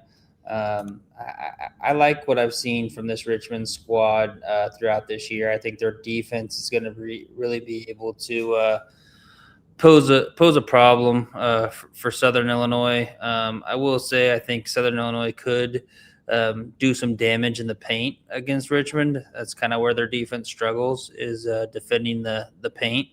So if anything, Southern Illinois might be able to get some things down low. But I think, a lot of it comes from the guard play for them. And I think Richmond's guards will be able to defend them decently well. But I just like Richmond at home, laying the 3.5, like you said. I'll take Richmond with the Spiders.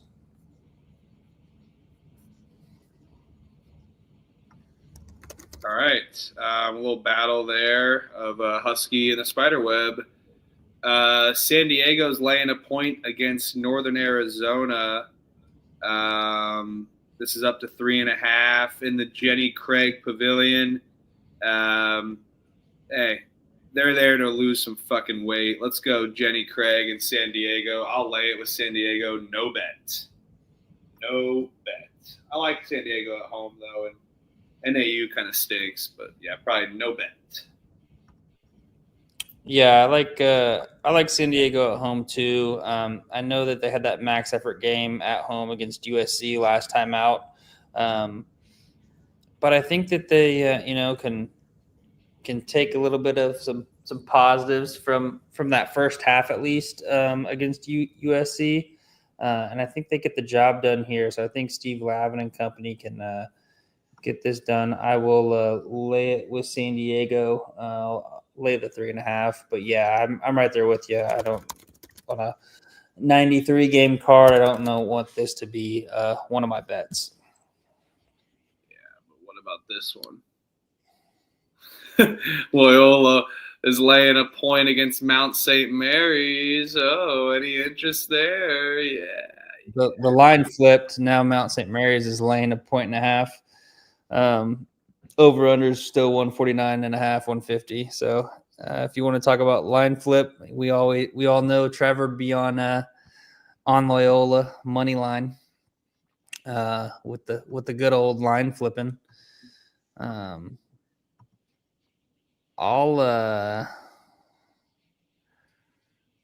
take Loyola money line. No bet.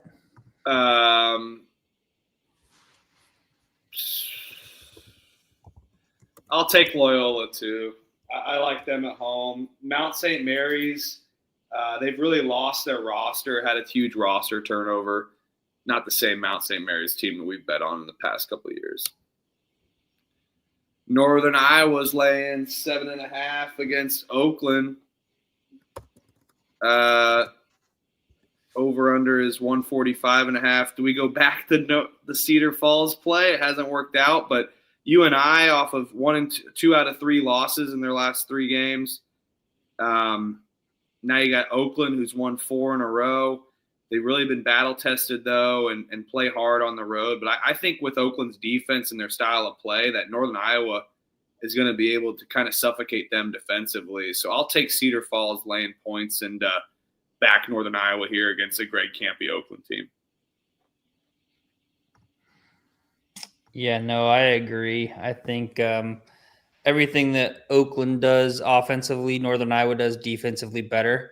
And I think that Northern Iowa is going to kind of be able to impose their will on the defensive end, but also slow everything down offensively and be super efficient. We've seen Oakland, all they try to do is outscore teams. And I just don't think that they're going to be able to outscore Northern Iowa because Northern Iowa's defense is going to be able to kind of keep them in check. So I'll take Northern Iowa here, and we will lay it. I'm seeing a 7.5 still, some 7.5. So I'll take the 7.5 right now. That is a bet for me. I think Northern Iowa runs this up by 10 plus, especially after that tough overtime loss to Wichita State last time out on Saturday. Yeah, I'm with you. I'm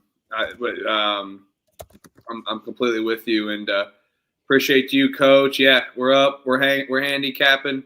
We love this shit. And hustlers don't keep stop. They keep going. Let's go. You lose your life, you're gonna keep going. Vanderbilt laying 34.5. I mean, I see 36.5 available against the Central Arkansas team. I'll take Central Arkansas plus the points. They're not bad offensively, but this is Vanderbilt. They kick the shit out of these teams. I'll take Central Arkansas plus the points. No bet. It's a lot of points. No bet. Yeah, that is a lot of points. But Vanderbilt does kick the fuck out of these teams, though. Yeah, I'm just a little nervous with. I was gonna maybe go with just riding the over there, over 157.5. It came down 5 points to 157.5. So kind of tempted to fade the CLV and take the over because I think that Vanderbilt, they could score 90 plus, and then all we need from Central Arkansas is in the 60s, but I just didn't struggle seeing maybe Central Arkansas putting up even 60. So yeah, I'll actually lay it with Vanderbilt, but no bet. Good night, Coach. Appreciate you, dog. Night.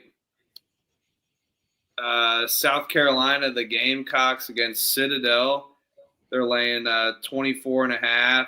I know Citadel's horrible, but it's just kind of like a big brother kind of game, like where Citadel, I think, could semi get up for. And, I think this is a perfect number for South Carolina. I think anything more, they don't really have it in them to lay it. I mean, Charleston Southern, you only beat by 12, 20 to Presbyterian, which is a semi kind of similar game to me, even though the Citadel is probably worse. And they just beat Stetson at home by 31. Citadel's awful, but I think they can cover this number. Let this number climb and continue to grow. Citadel covers against South Carolina at home, and South Carolina wins by like 16 points.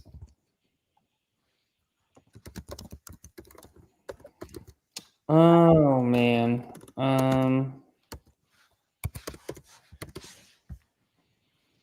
I will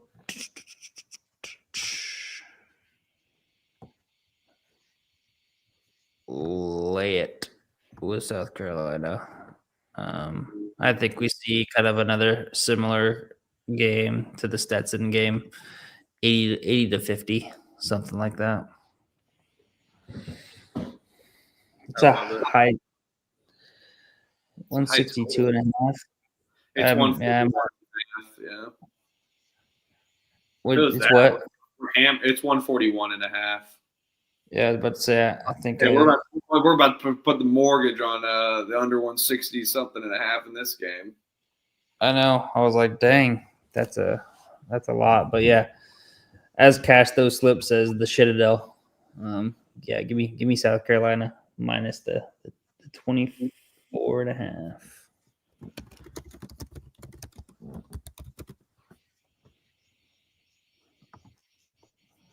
We got Georgia Southern heading into What the fuck is that? West Georgia. Okay. And Georgia Southern, looking at it, Georgia Southern's laying 4.5, 5. Over under is 155.5. Yeah, I'll lay it with Georgia Southern. They're a darling for me this year. I've enjoyed them, and it's been a fun ride. Intrastate battle here, but I think West Georgia's defense is going to be an issue, and Georgia Southern can play both sides of the ball super well. There's going to be a good amount of 3-pointers from Georgia Southern. That's kind of how they play. While West Georgia likes to kind of take it inside a little bit, but they do shoot the 3 pretty efficiently when they do. So I'll be kind of an interesting catalyst to see for that game if they can hang in there if they're hitting their 3s. But I'll lay it with Georgia Southern on the road spot here. I think they're a better team. I enjoy them offensively, and I think that they've been really good on both sides of the ball. So give me the Eagles here. Yeah, I think West Georgia kind of really put up an egg last time out at home against Tennessee Tech. Only scored 59 points. I will be on the over here. I think that West Georgia offensively should be able to put it together a little bit better against the Georgia Southern defense, who's known to give up a lot of points. But I also see Georgia Southern scoring a shit ton of points as well. So give me the over 155.5.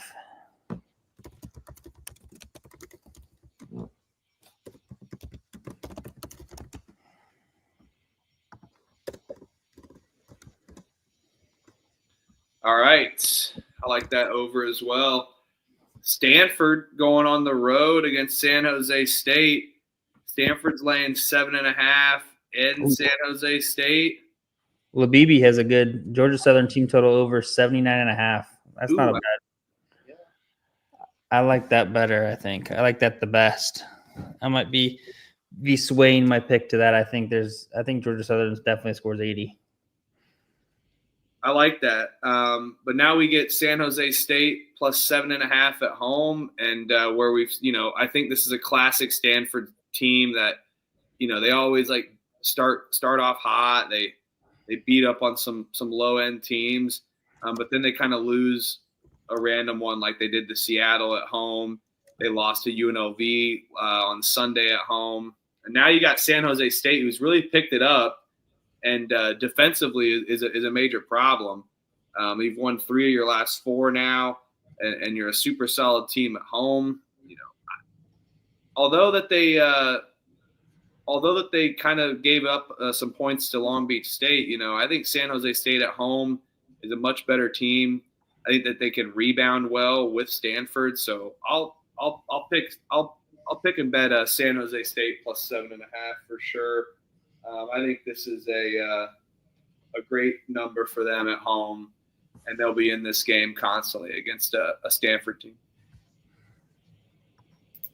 Yeah, no, I agree. I will be on San Jose State. I love backing Tim Miles for sure.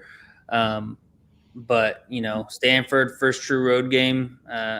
They go in, play a San Jose State squad who really likes this slow pace, limit possessions. I really think that can kind of bode well for the underdog here at home. This is going to be San Jose State's the game that they've had circled for their home games here in non-conference play. I mean, you got a Power 5 team coming in and playing you at your own home. I really think that they're definitely going to get up for this game. I know, like you said, Stanford's been pretty good. Starting out the season 7-2, they just dropped that game at home to UNLV. But all their games have either been on a neutral or at home, so we'll see if they can prove themselves on the road. I like San Jose State to keep it close, keep it competitive. Maybe Stanford survives, but I'm getting 7.5. All right, Dayton. We're battling with the chat. Virgil and College Hoops picks. On Stanford, they're taking the trees, rolling up. For Sparta, Dayton is laying 29.5 against North Florida. Over-under is 161.5. Man, as much as I want to lay it here just because North Florida is bad, Dayton doesn't cover these numbers even at home. But I think defensively they could be an issue. I'll take the team total under for North Florida here on the road in a tough arena that Dayton plays in. So I'll take the team total under for North Florida over laying points with Dayton. Yeah, Franklin's barking. I'll take North Florida plus the 29.5. I know North Florida's terrible, but I mean, man, Dayton really gonna win by 30. I mean, the only time they've done that this year was the first game against Canisius, where they beat them by 40. I know they're off that tough loss on the neutral to Virginia, so you could, talk about a bounce back. But they got Florida State coming in on Tuesday. I think Dayton wins this by 25. Give me North Florida plus the 29.5. I like that. I do. I just don't see Dayton. They have not been covering these numbers.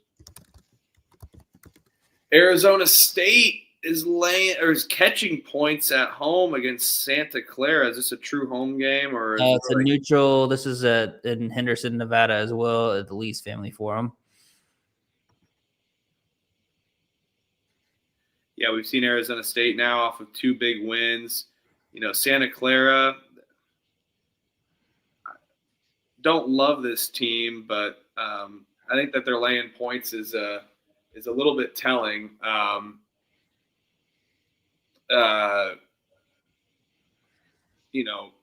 They've both played on neutrals, so they're both prepared for the most part. But I think Santa Clara can be semi-competitive. Arizona State may have the physicality in this one. They may be able to rebound, but they match up super well together. Both teams force a ton of turnovers on defense. Both teams foul a good amount. It does scare me that Arizona State kind of shoots a little bit better free throws, but not by much. So I'll take Santa Clara here. I think that they're the better team. I think they have the rebound advantage for some second chance opportunity. Arizona State may have that physicality in the backcourt against Santa Clara as a matchup, but I think that they'll be just fine getting those second chance opportunities, getting those rebounds, some putbacks.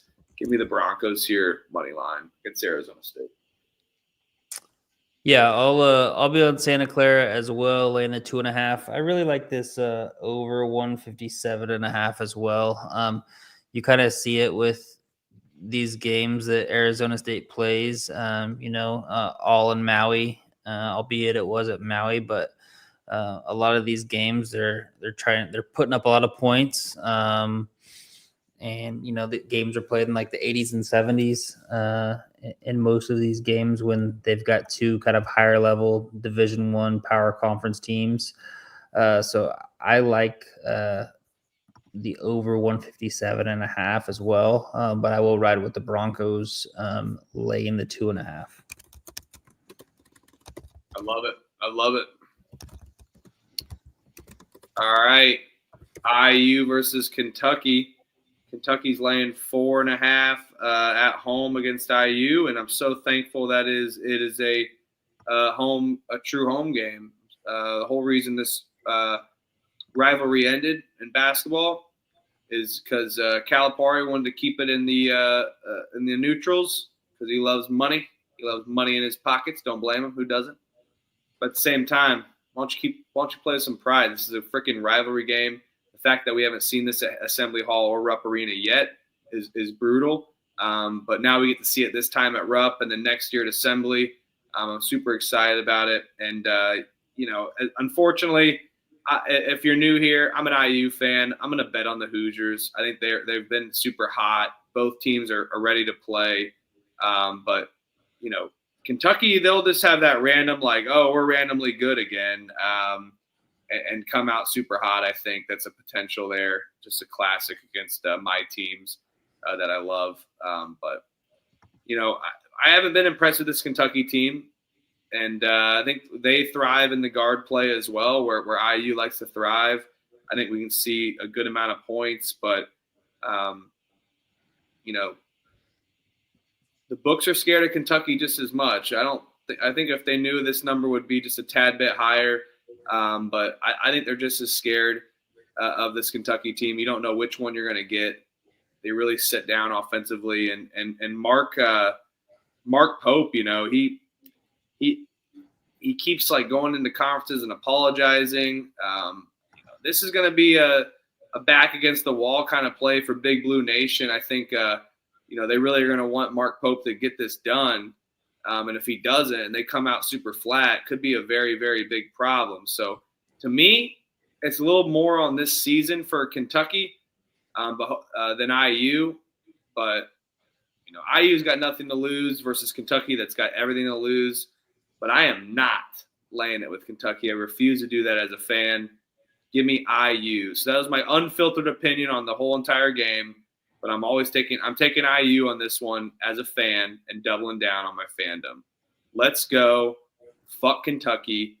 Their fans are psychos. Give me the Hoosiers plus the points. Can't spell fuck without UK, right? True.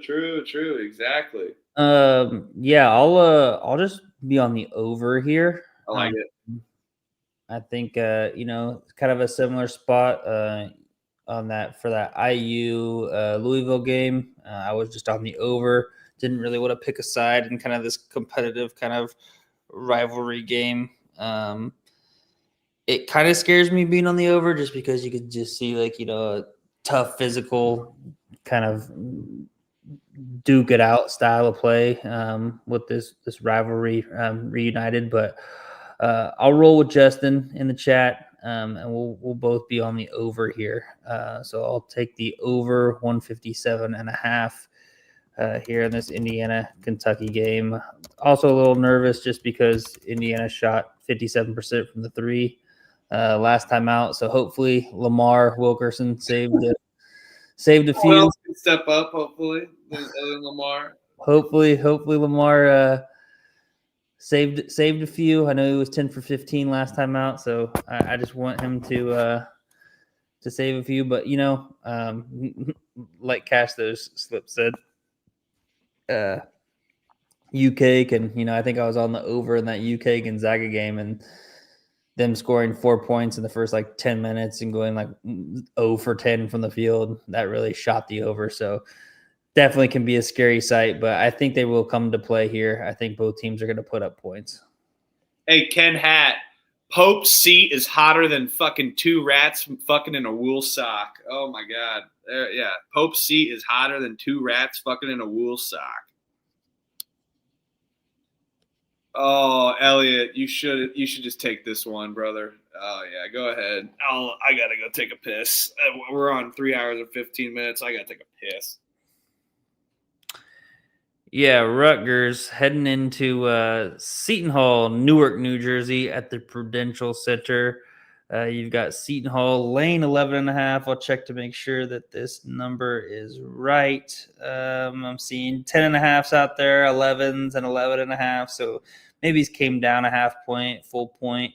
Over under sitting at 131.5. So pretty comparable to what we have up there. I will just tend to be on the under 131.5 here. I think both teams have solid defenses. I know Rutgers is just complete ass cheeks, but the one thing that they can do is defend. I I think Seton Hall, they play at a slow pace. Rutgers plays at a slow pace as well. I like Seton Hall to get it done. 11 seems like a lot of points for a Seton Hall team who, typically plays closer games. I'll be on the under 131.5. I see this game. Seton Hall wins this 66-59. And Ken Hat, I don't mind that either. Rutgers team total under. Definitely could be a play as well.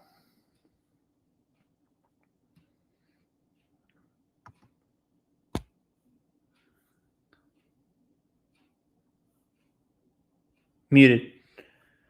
Oh, so sorry, Trevor. I don't always want to go bet on Rutgers, but I don't know. This feels like an interstate game where I'm kind of tempted to, just because I agree that it could be an under. So that can they really, really run away from them as much as I think?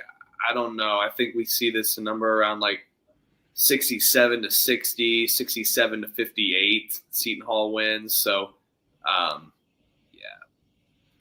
probably no bet for me on the side. I'll re-root for your guys' under. If I had to pick one, I'll take the under here as well.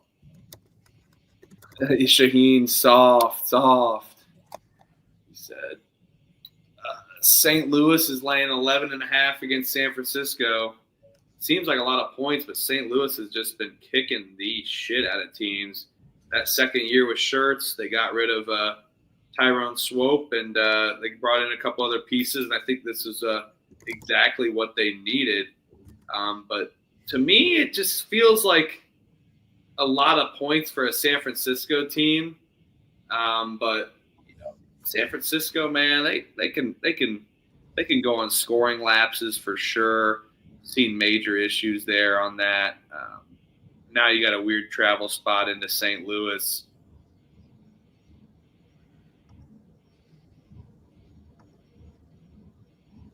And they just haven't looked back yet. St. Louis hasn't. I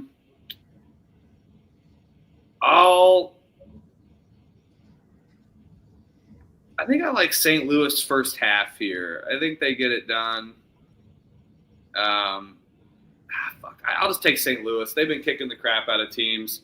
I think St. Louis, especially in St. Louis under the arch, going to be no issue. And people are naturally betting San Francisco without realizing how bad they are. I agree, cash those slips. So, give me St. Louis.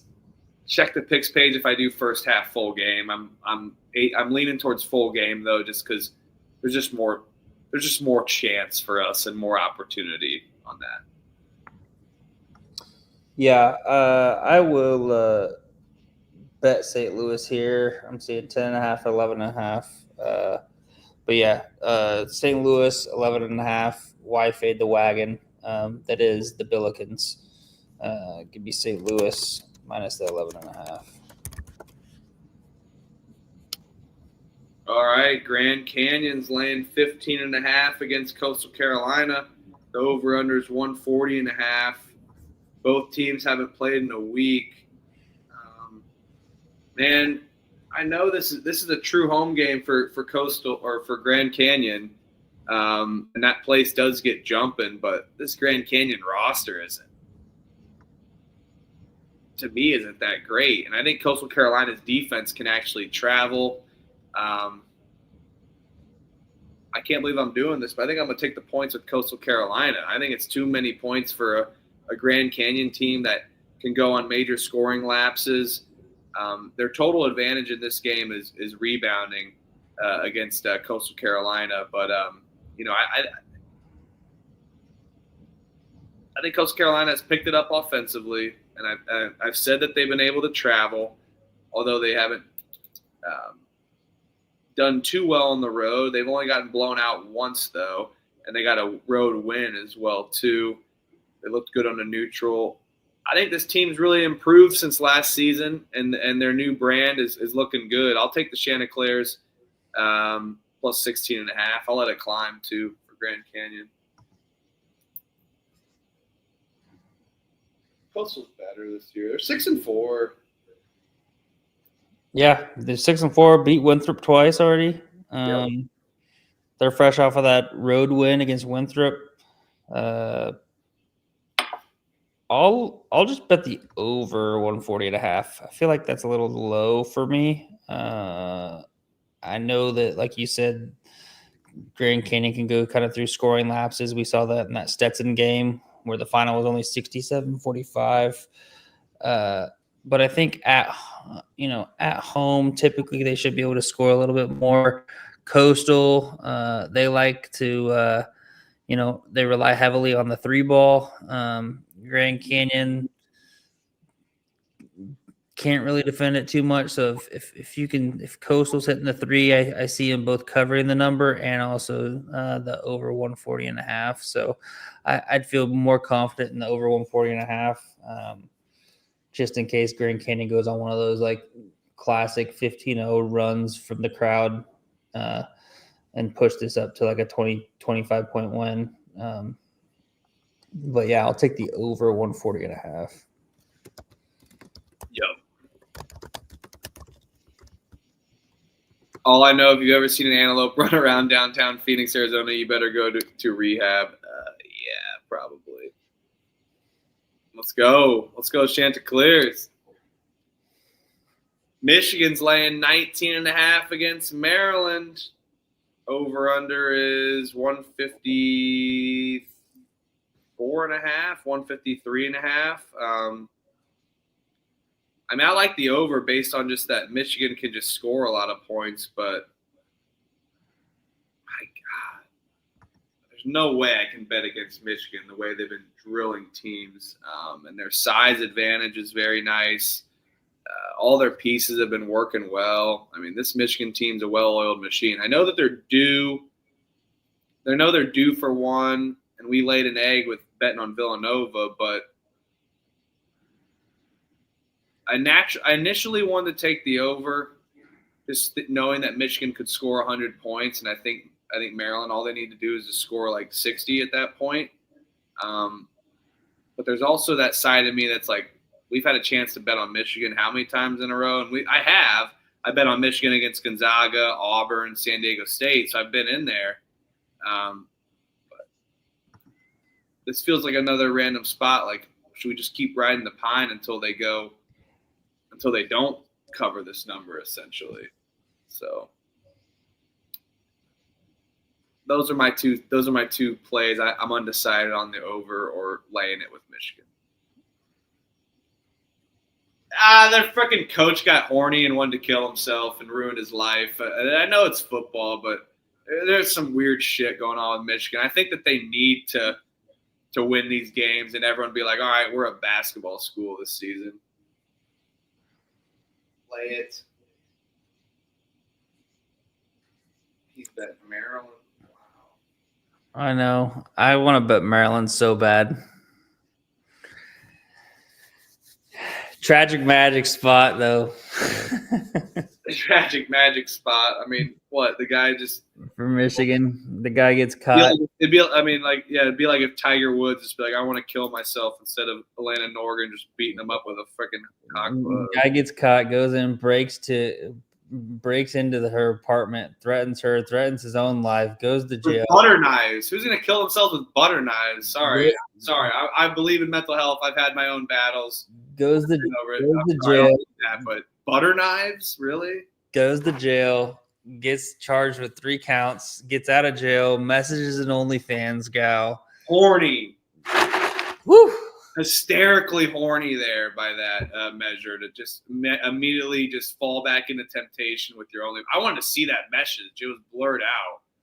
But it's court evidence. I know, but that's fucking. The fact that it was blurred out just bothered me. But yeah, the Michigan man. Oh yeah, Larry Ellison, Dave Portnoy. You guys are freaking frauds. But whatever, freaking. Sharon Moore has been cheating his entire career in Michigan on both ways. So it's terrible. Lay it, team total over Michigan, if anything, Yeah. or full game over. What do you think?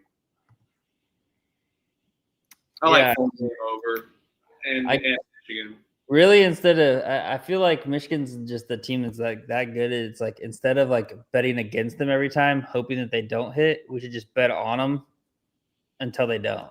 Right? Right.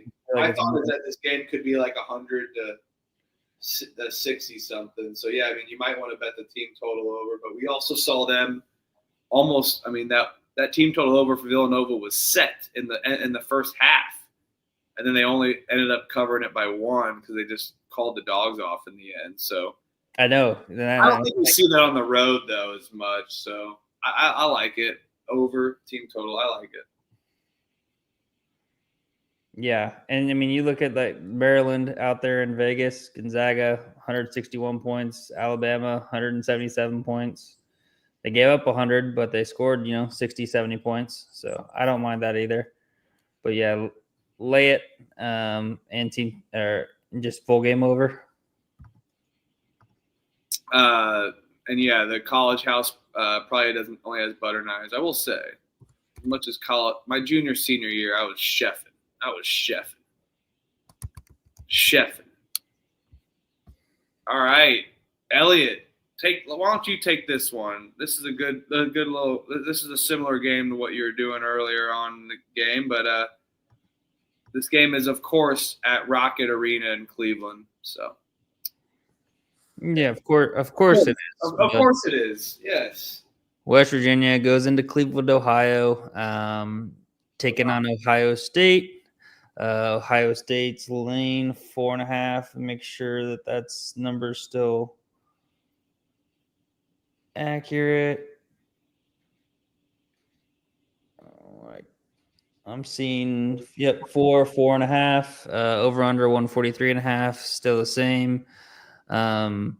This Ohio State team, they're fresh off of losing their Big Ten home opener to Illinois by 8. Now they've got this neutral game against West Virginia. West Virginia, on the other hand, they just absolutely walloped Little Rock.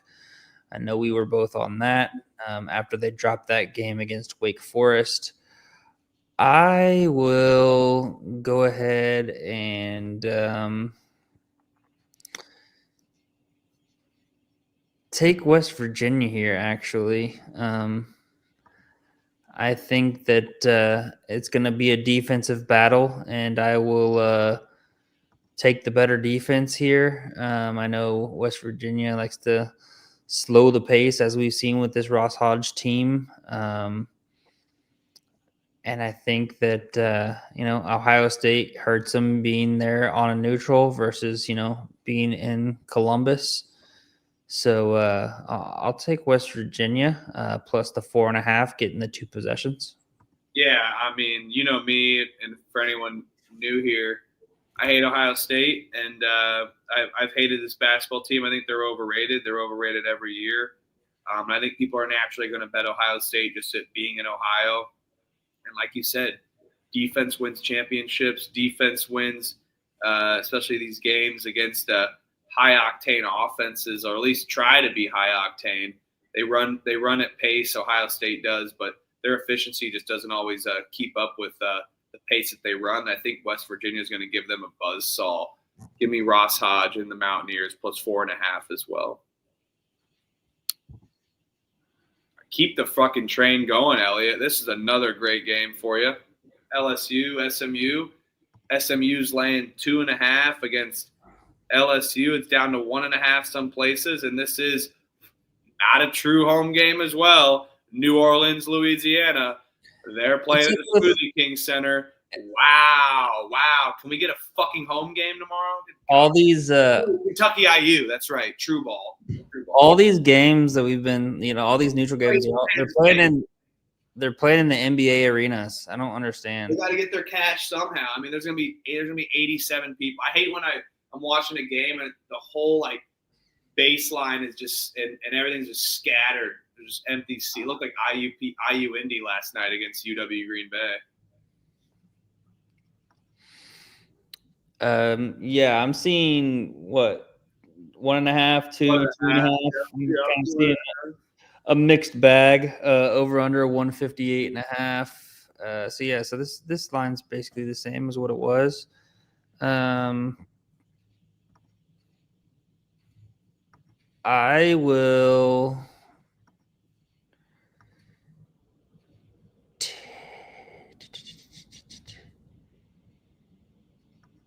take SMU. But I also don't mind taking the over 157.5 either.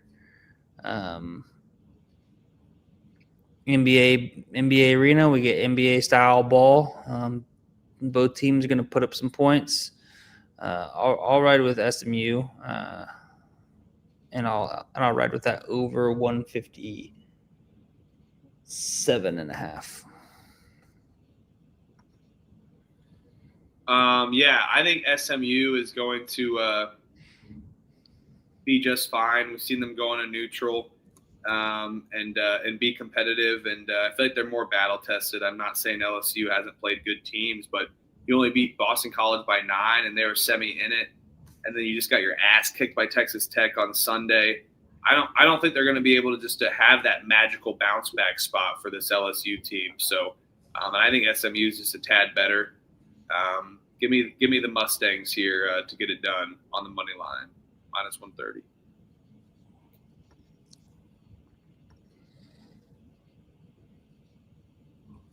Now we got UC Riverside heading into Provo, Utah, taking on BYU. This line is accurate still. BYU is lane 33.5. Over under is 153.5. BYU off of that 20-point Clemson comeback win. They're in Madison Square Garden on Tuesday. Also the buzzer beater. So I will fade the buzzer beater. I'll wait to bet this. Probably goes up a little bit more, I would assume. UC Riverside, they're not very good. However, 33.5 points is a lot of freaking points. So I will take the points, fade the buzzer beater. Yeah, I like the plus 33.5 for sure, and I think that we see and I'll go with the fade the buzzer beater since I'm fading the first one in CSUN, so I'll ride this one. And I kind of like the over 153.5. I think that we can see BYU, get in the 90s, and all we need really is UC Riverside to just get above 60. I think they're able to do that, even if it's maybe a tough first half for them going into Provo, kind of being shook, and then come second half they kind of pick it up and score around 35 points or something and hit that over for us. Yeah, could even look BYU team total over too. Could be another angle. 94.5. Yeah, it's not my favorite value there, to be honest. I think we only got like 8 or 9 more slides. So cheers, everyone. Thanks, everyone that's been grinding with us. 3.5 hours in, 3.5 hours. Appreciate everybody. Hit that like button for us. Helps us out. And make sure to check out Rhythm as well, who we're partnered with, and use our promo code PFP25 for 25% off your first month. Give us a follow. Hit that like and subscribe. If you're new here, we post all of our picks to a sheet on an Excel sheet. It's open for you to look at, fade, ride, tail, and anyone new here, I bet half units. I'm a little bit above 30 units on the year. We bet a lot of games. I'm already almost up to 800 bets. I think I'll hit that tomorrow for sure on the season. Oh, yeah. Woo, sweetie. This game is awesome. And we get to end the night. Arizona goes into Alabama. Arizona laying points. They've been touted as one of the best teams in the country alongside Michigan. Of course, we all know Koa Pete has been dominant, but Arizona really hasn't lost a step yet. And now they're undefeated going into Alabama, where Alabama did lose at home against Purdue, but outside of that, they've been able to have some good games against Clemson. They did pretty good on the whatever that shitty ass tournament was called, Players Era Festival. For the most part, outside of the Gonzaga game in their finals. But you beat Illinois on the road. You've beat St. John's so far this season. So, they've proven that they can do it. And now you got a home team that's going to be rocking with an 8-0 team from the Big 12 coming over to the SEC. I went with Arkansas against Texas Tech. I'm going to go with Alabama here. I think this LeBaron Philon and all these guards and guard play is going to be able to get it done for Arizona or for Alabama against Arizona. And now we just need Alabama to be able to match the physicality of Arizona, to match how they play down low. And, I think where they're going to win this one is kind of playing that LA Fitness kind of style ball versus Arizona team that can be pretty stout defensively. So, I am worried about the Wildcats' size, but I think Alabama can match a little bit. And I think their guard play is going to be a tad advantage here. So give me Alabama at home environment, 8-0, number 1 seed, goes down in Tuscaloosa. Not at home, in Birmingham, Legacy Arena. Yeah, unbelievable. What a joke. But still, there's going to be tons of Alabama fans there. Oh, I know. It's just annoying. But so, what the hell? Why Alabama's gym is fun. It's small. It'd be great. It'd be great. No, I agree. Yeah, I'll man, this over seems crazy high. I'll take Alabama here. I took the Big 12 in that first game kind of to start the day out. I think Texas Tech is the better team against Arkansas there. Here, I think that this is going to be more of a home game, home environment for Alabama. I think that's what carries them here. I know, Arizona went on the road, got that good win against UConn. I just think that Alabama, it's a good spot for them here. I think that Arizona struggles a little bit, comes back to earth, loses this game. So I will be on Alabama plus the 1.5. Oh, yeah. Let's go, Bama. We're rolling tide there. Roll damn tide, motherfuckers. Oh! Nickelodeon Zoe 101, a.k.a. Pepperdine, the Waves, are going up north to Bakersfield in California. And California State Bakersfield is laying 2 points against Zoe 101. Pepperdine hasn't seen anything to be done. I mean, both these teams are shitters, to be honest with you. The remake of Zoe 101 was a shitter. Both teams have been bad. Now you got Bakersfield at home. No way. I'll take Zoe 101 plus 2.5. I mean, they love. I'm not betting this, by the way. I don't think I gotta watch. I gotta watch one go through. It feels like Pepperdine. I mean, this feels like when Zoe 101 got canceled. They've been canceled. Like Jamie Lynn Spears got knocked up, and they just canceled the Malibu vibe, I guess, for Pepperdine. Who knows which Pepperdine team will get? They could be up 10 at half and show out and score like 8 points in the second half total. So, I'll pick Zoe 101 and Pepperdine in Bakersfield plus the points. No bet, but God, I'm rooting for you. I see you standing here right now. He asked me, sir, are you betting on Pepperdine? God help me. What'd you say? I said, God help me. If I'm betting on Pepperdine. I will. I'll ride Pepperdine here. I just don't think that this Bakersfield team's a very good team. I'm not gonna bet this game. Okay, I was gonna say if you're betting it, then I have to bet Zoe 101. But no, I think we just watched this. They need to get a win back so they can win in Malibu. They have to win on a different channel. They're going to Disney Channel, Bakersfield bullshit, or that looks like Cartoon Network, like a Roadrunner. Yeah, I'll not fuck it. I'll spar with you here. I'll go Bakersfield. Oh my God, he's Looney Tunes over there. I'm Michael Massey over there in Zoe 101. UNLV is laying 11 against Tennessee State. Over under is 161.5. UNLV off a win against Stanford. Tennessee State off a massive loss against Alabama A&M. At the Lee's Family Forum, I feel like Tennessee State potentially could get up for this game.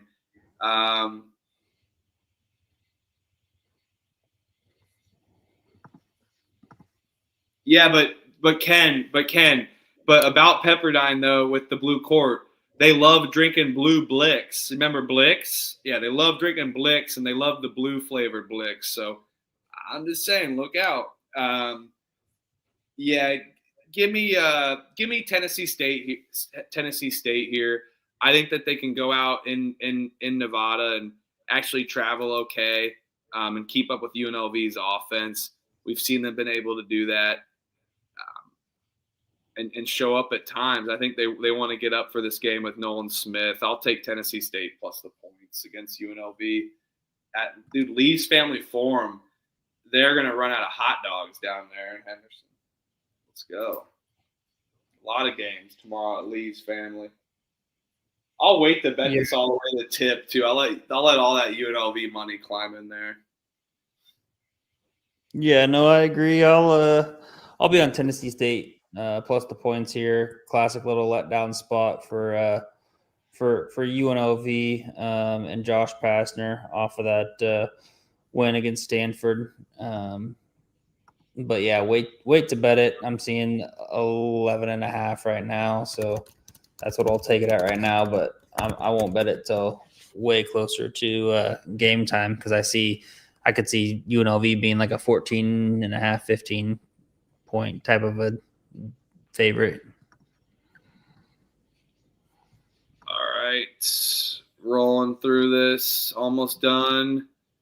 Nevada laying 8.5 against Duquesne. Over unders 153.5.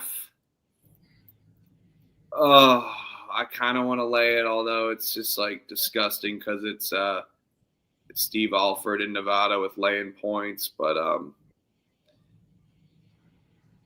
I don't love Duquesne on the road as much as I do them at home.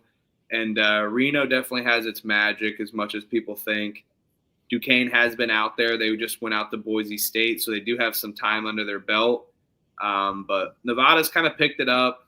I think at home they're due for a good win, and I think Duquesne's a solid team defensively that they may have issues. Nevada shoots the ball really well in the three-point, and that's where Duquesne struggles the most. So on that alone, I'll lay it with Nevada. Yeah, I'll battle you here. I'll ride with Duquesne. I kind of had, this cap kind of already played ahead, taking Boise State minus the points last time. Now Duquesne staying out there. They'll be a little bit better. I think they'll be a little bit more competitive. We've seen that they run that up and down style of play against the Nevada team. I think could be bode fairly well for them. I think they'll be able to put up a lot of points and stay within this number. So I'll take Duquesne plus the 8.5.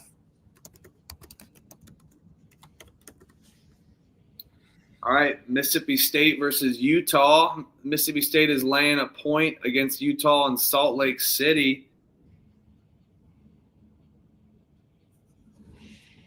These two teams, talk about pick and suck.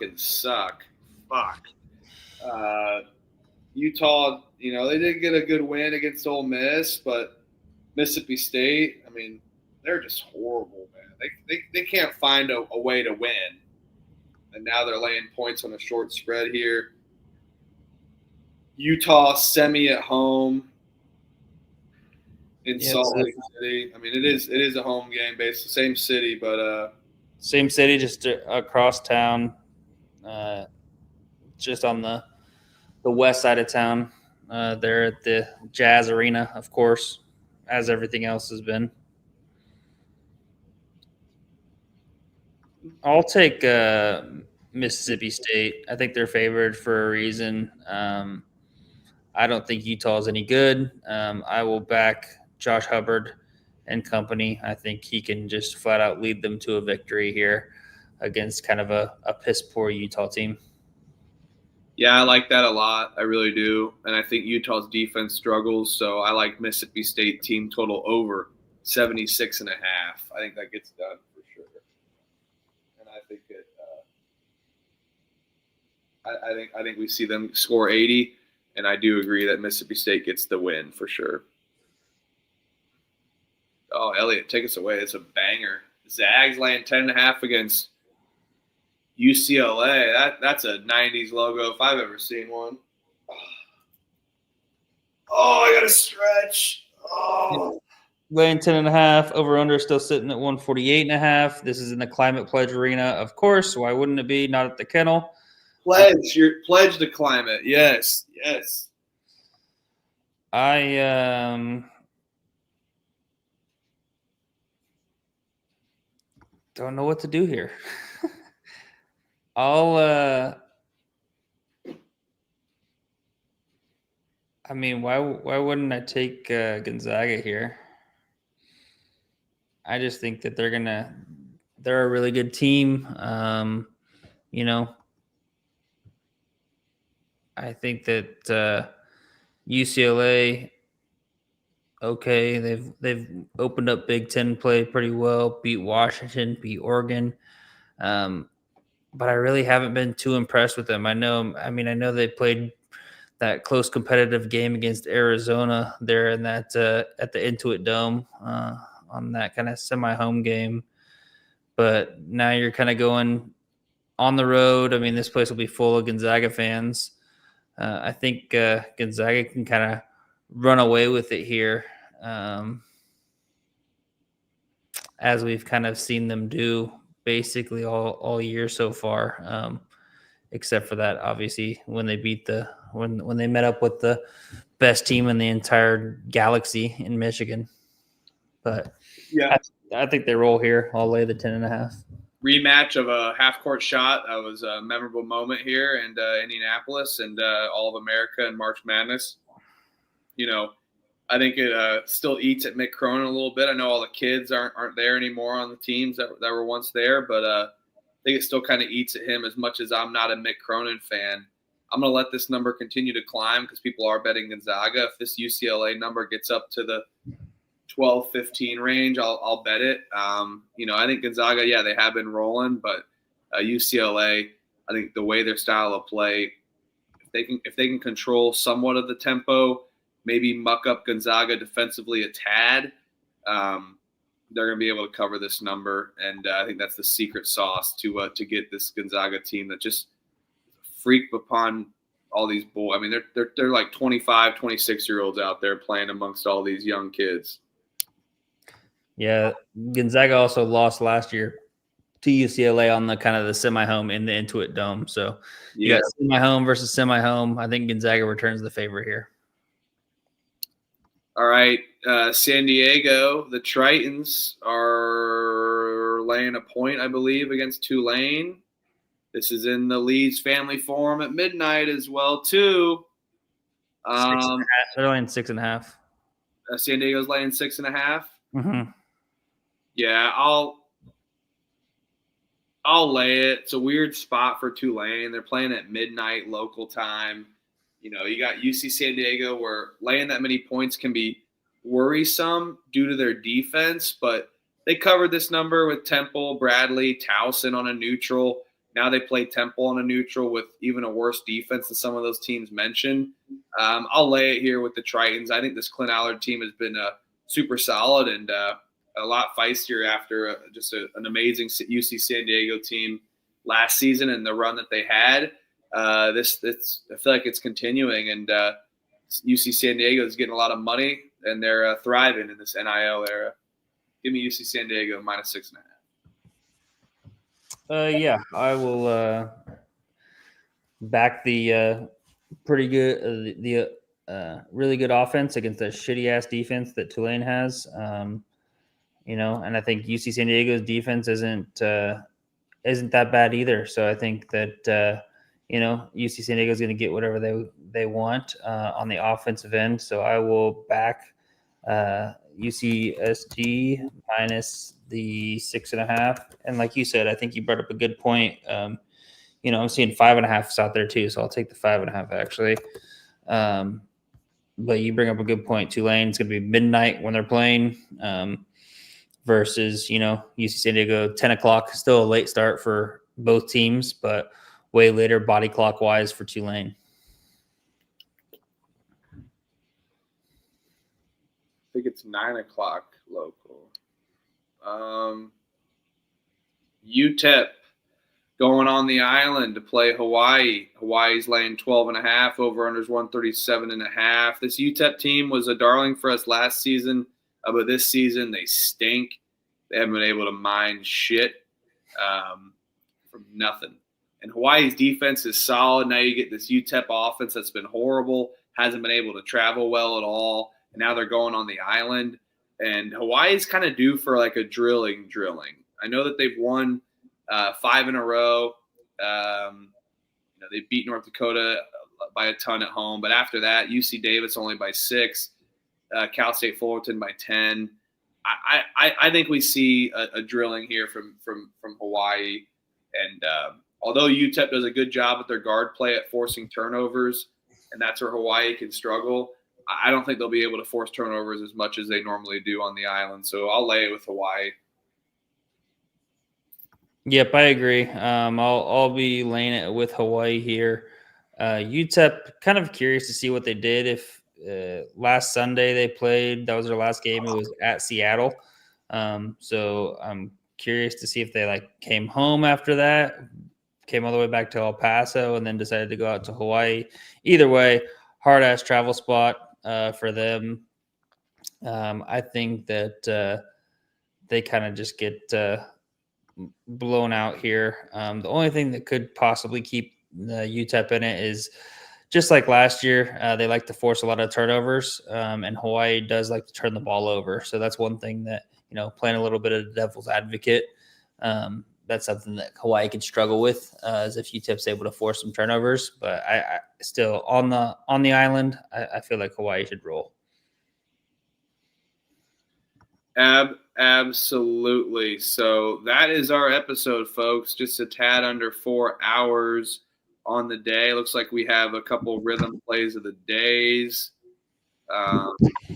which was what was one of them? The over 147.5 USC Upstate, North Carolina. Yep.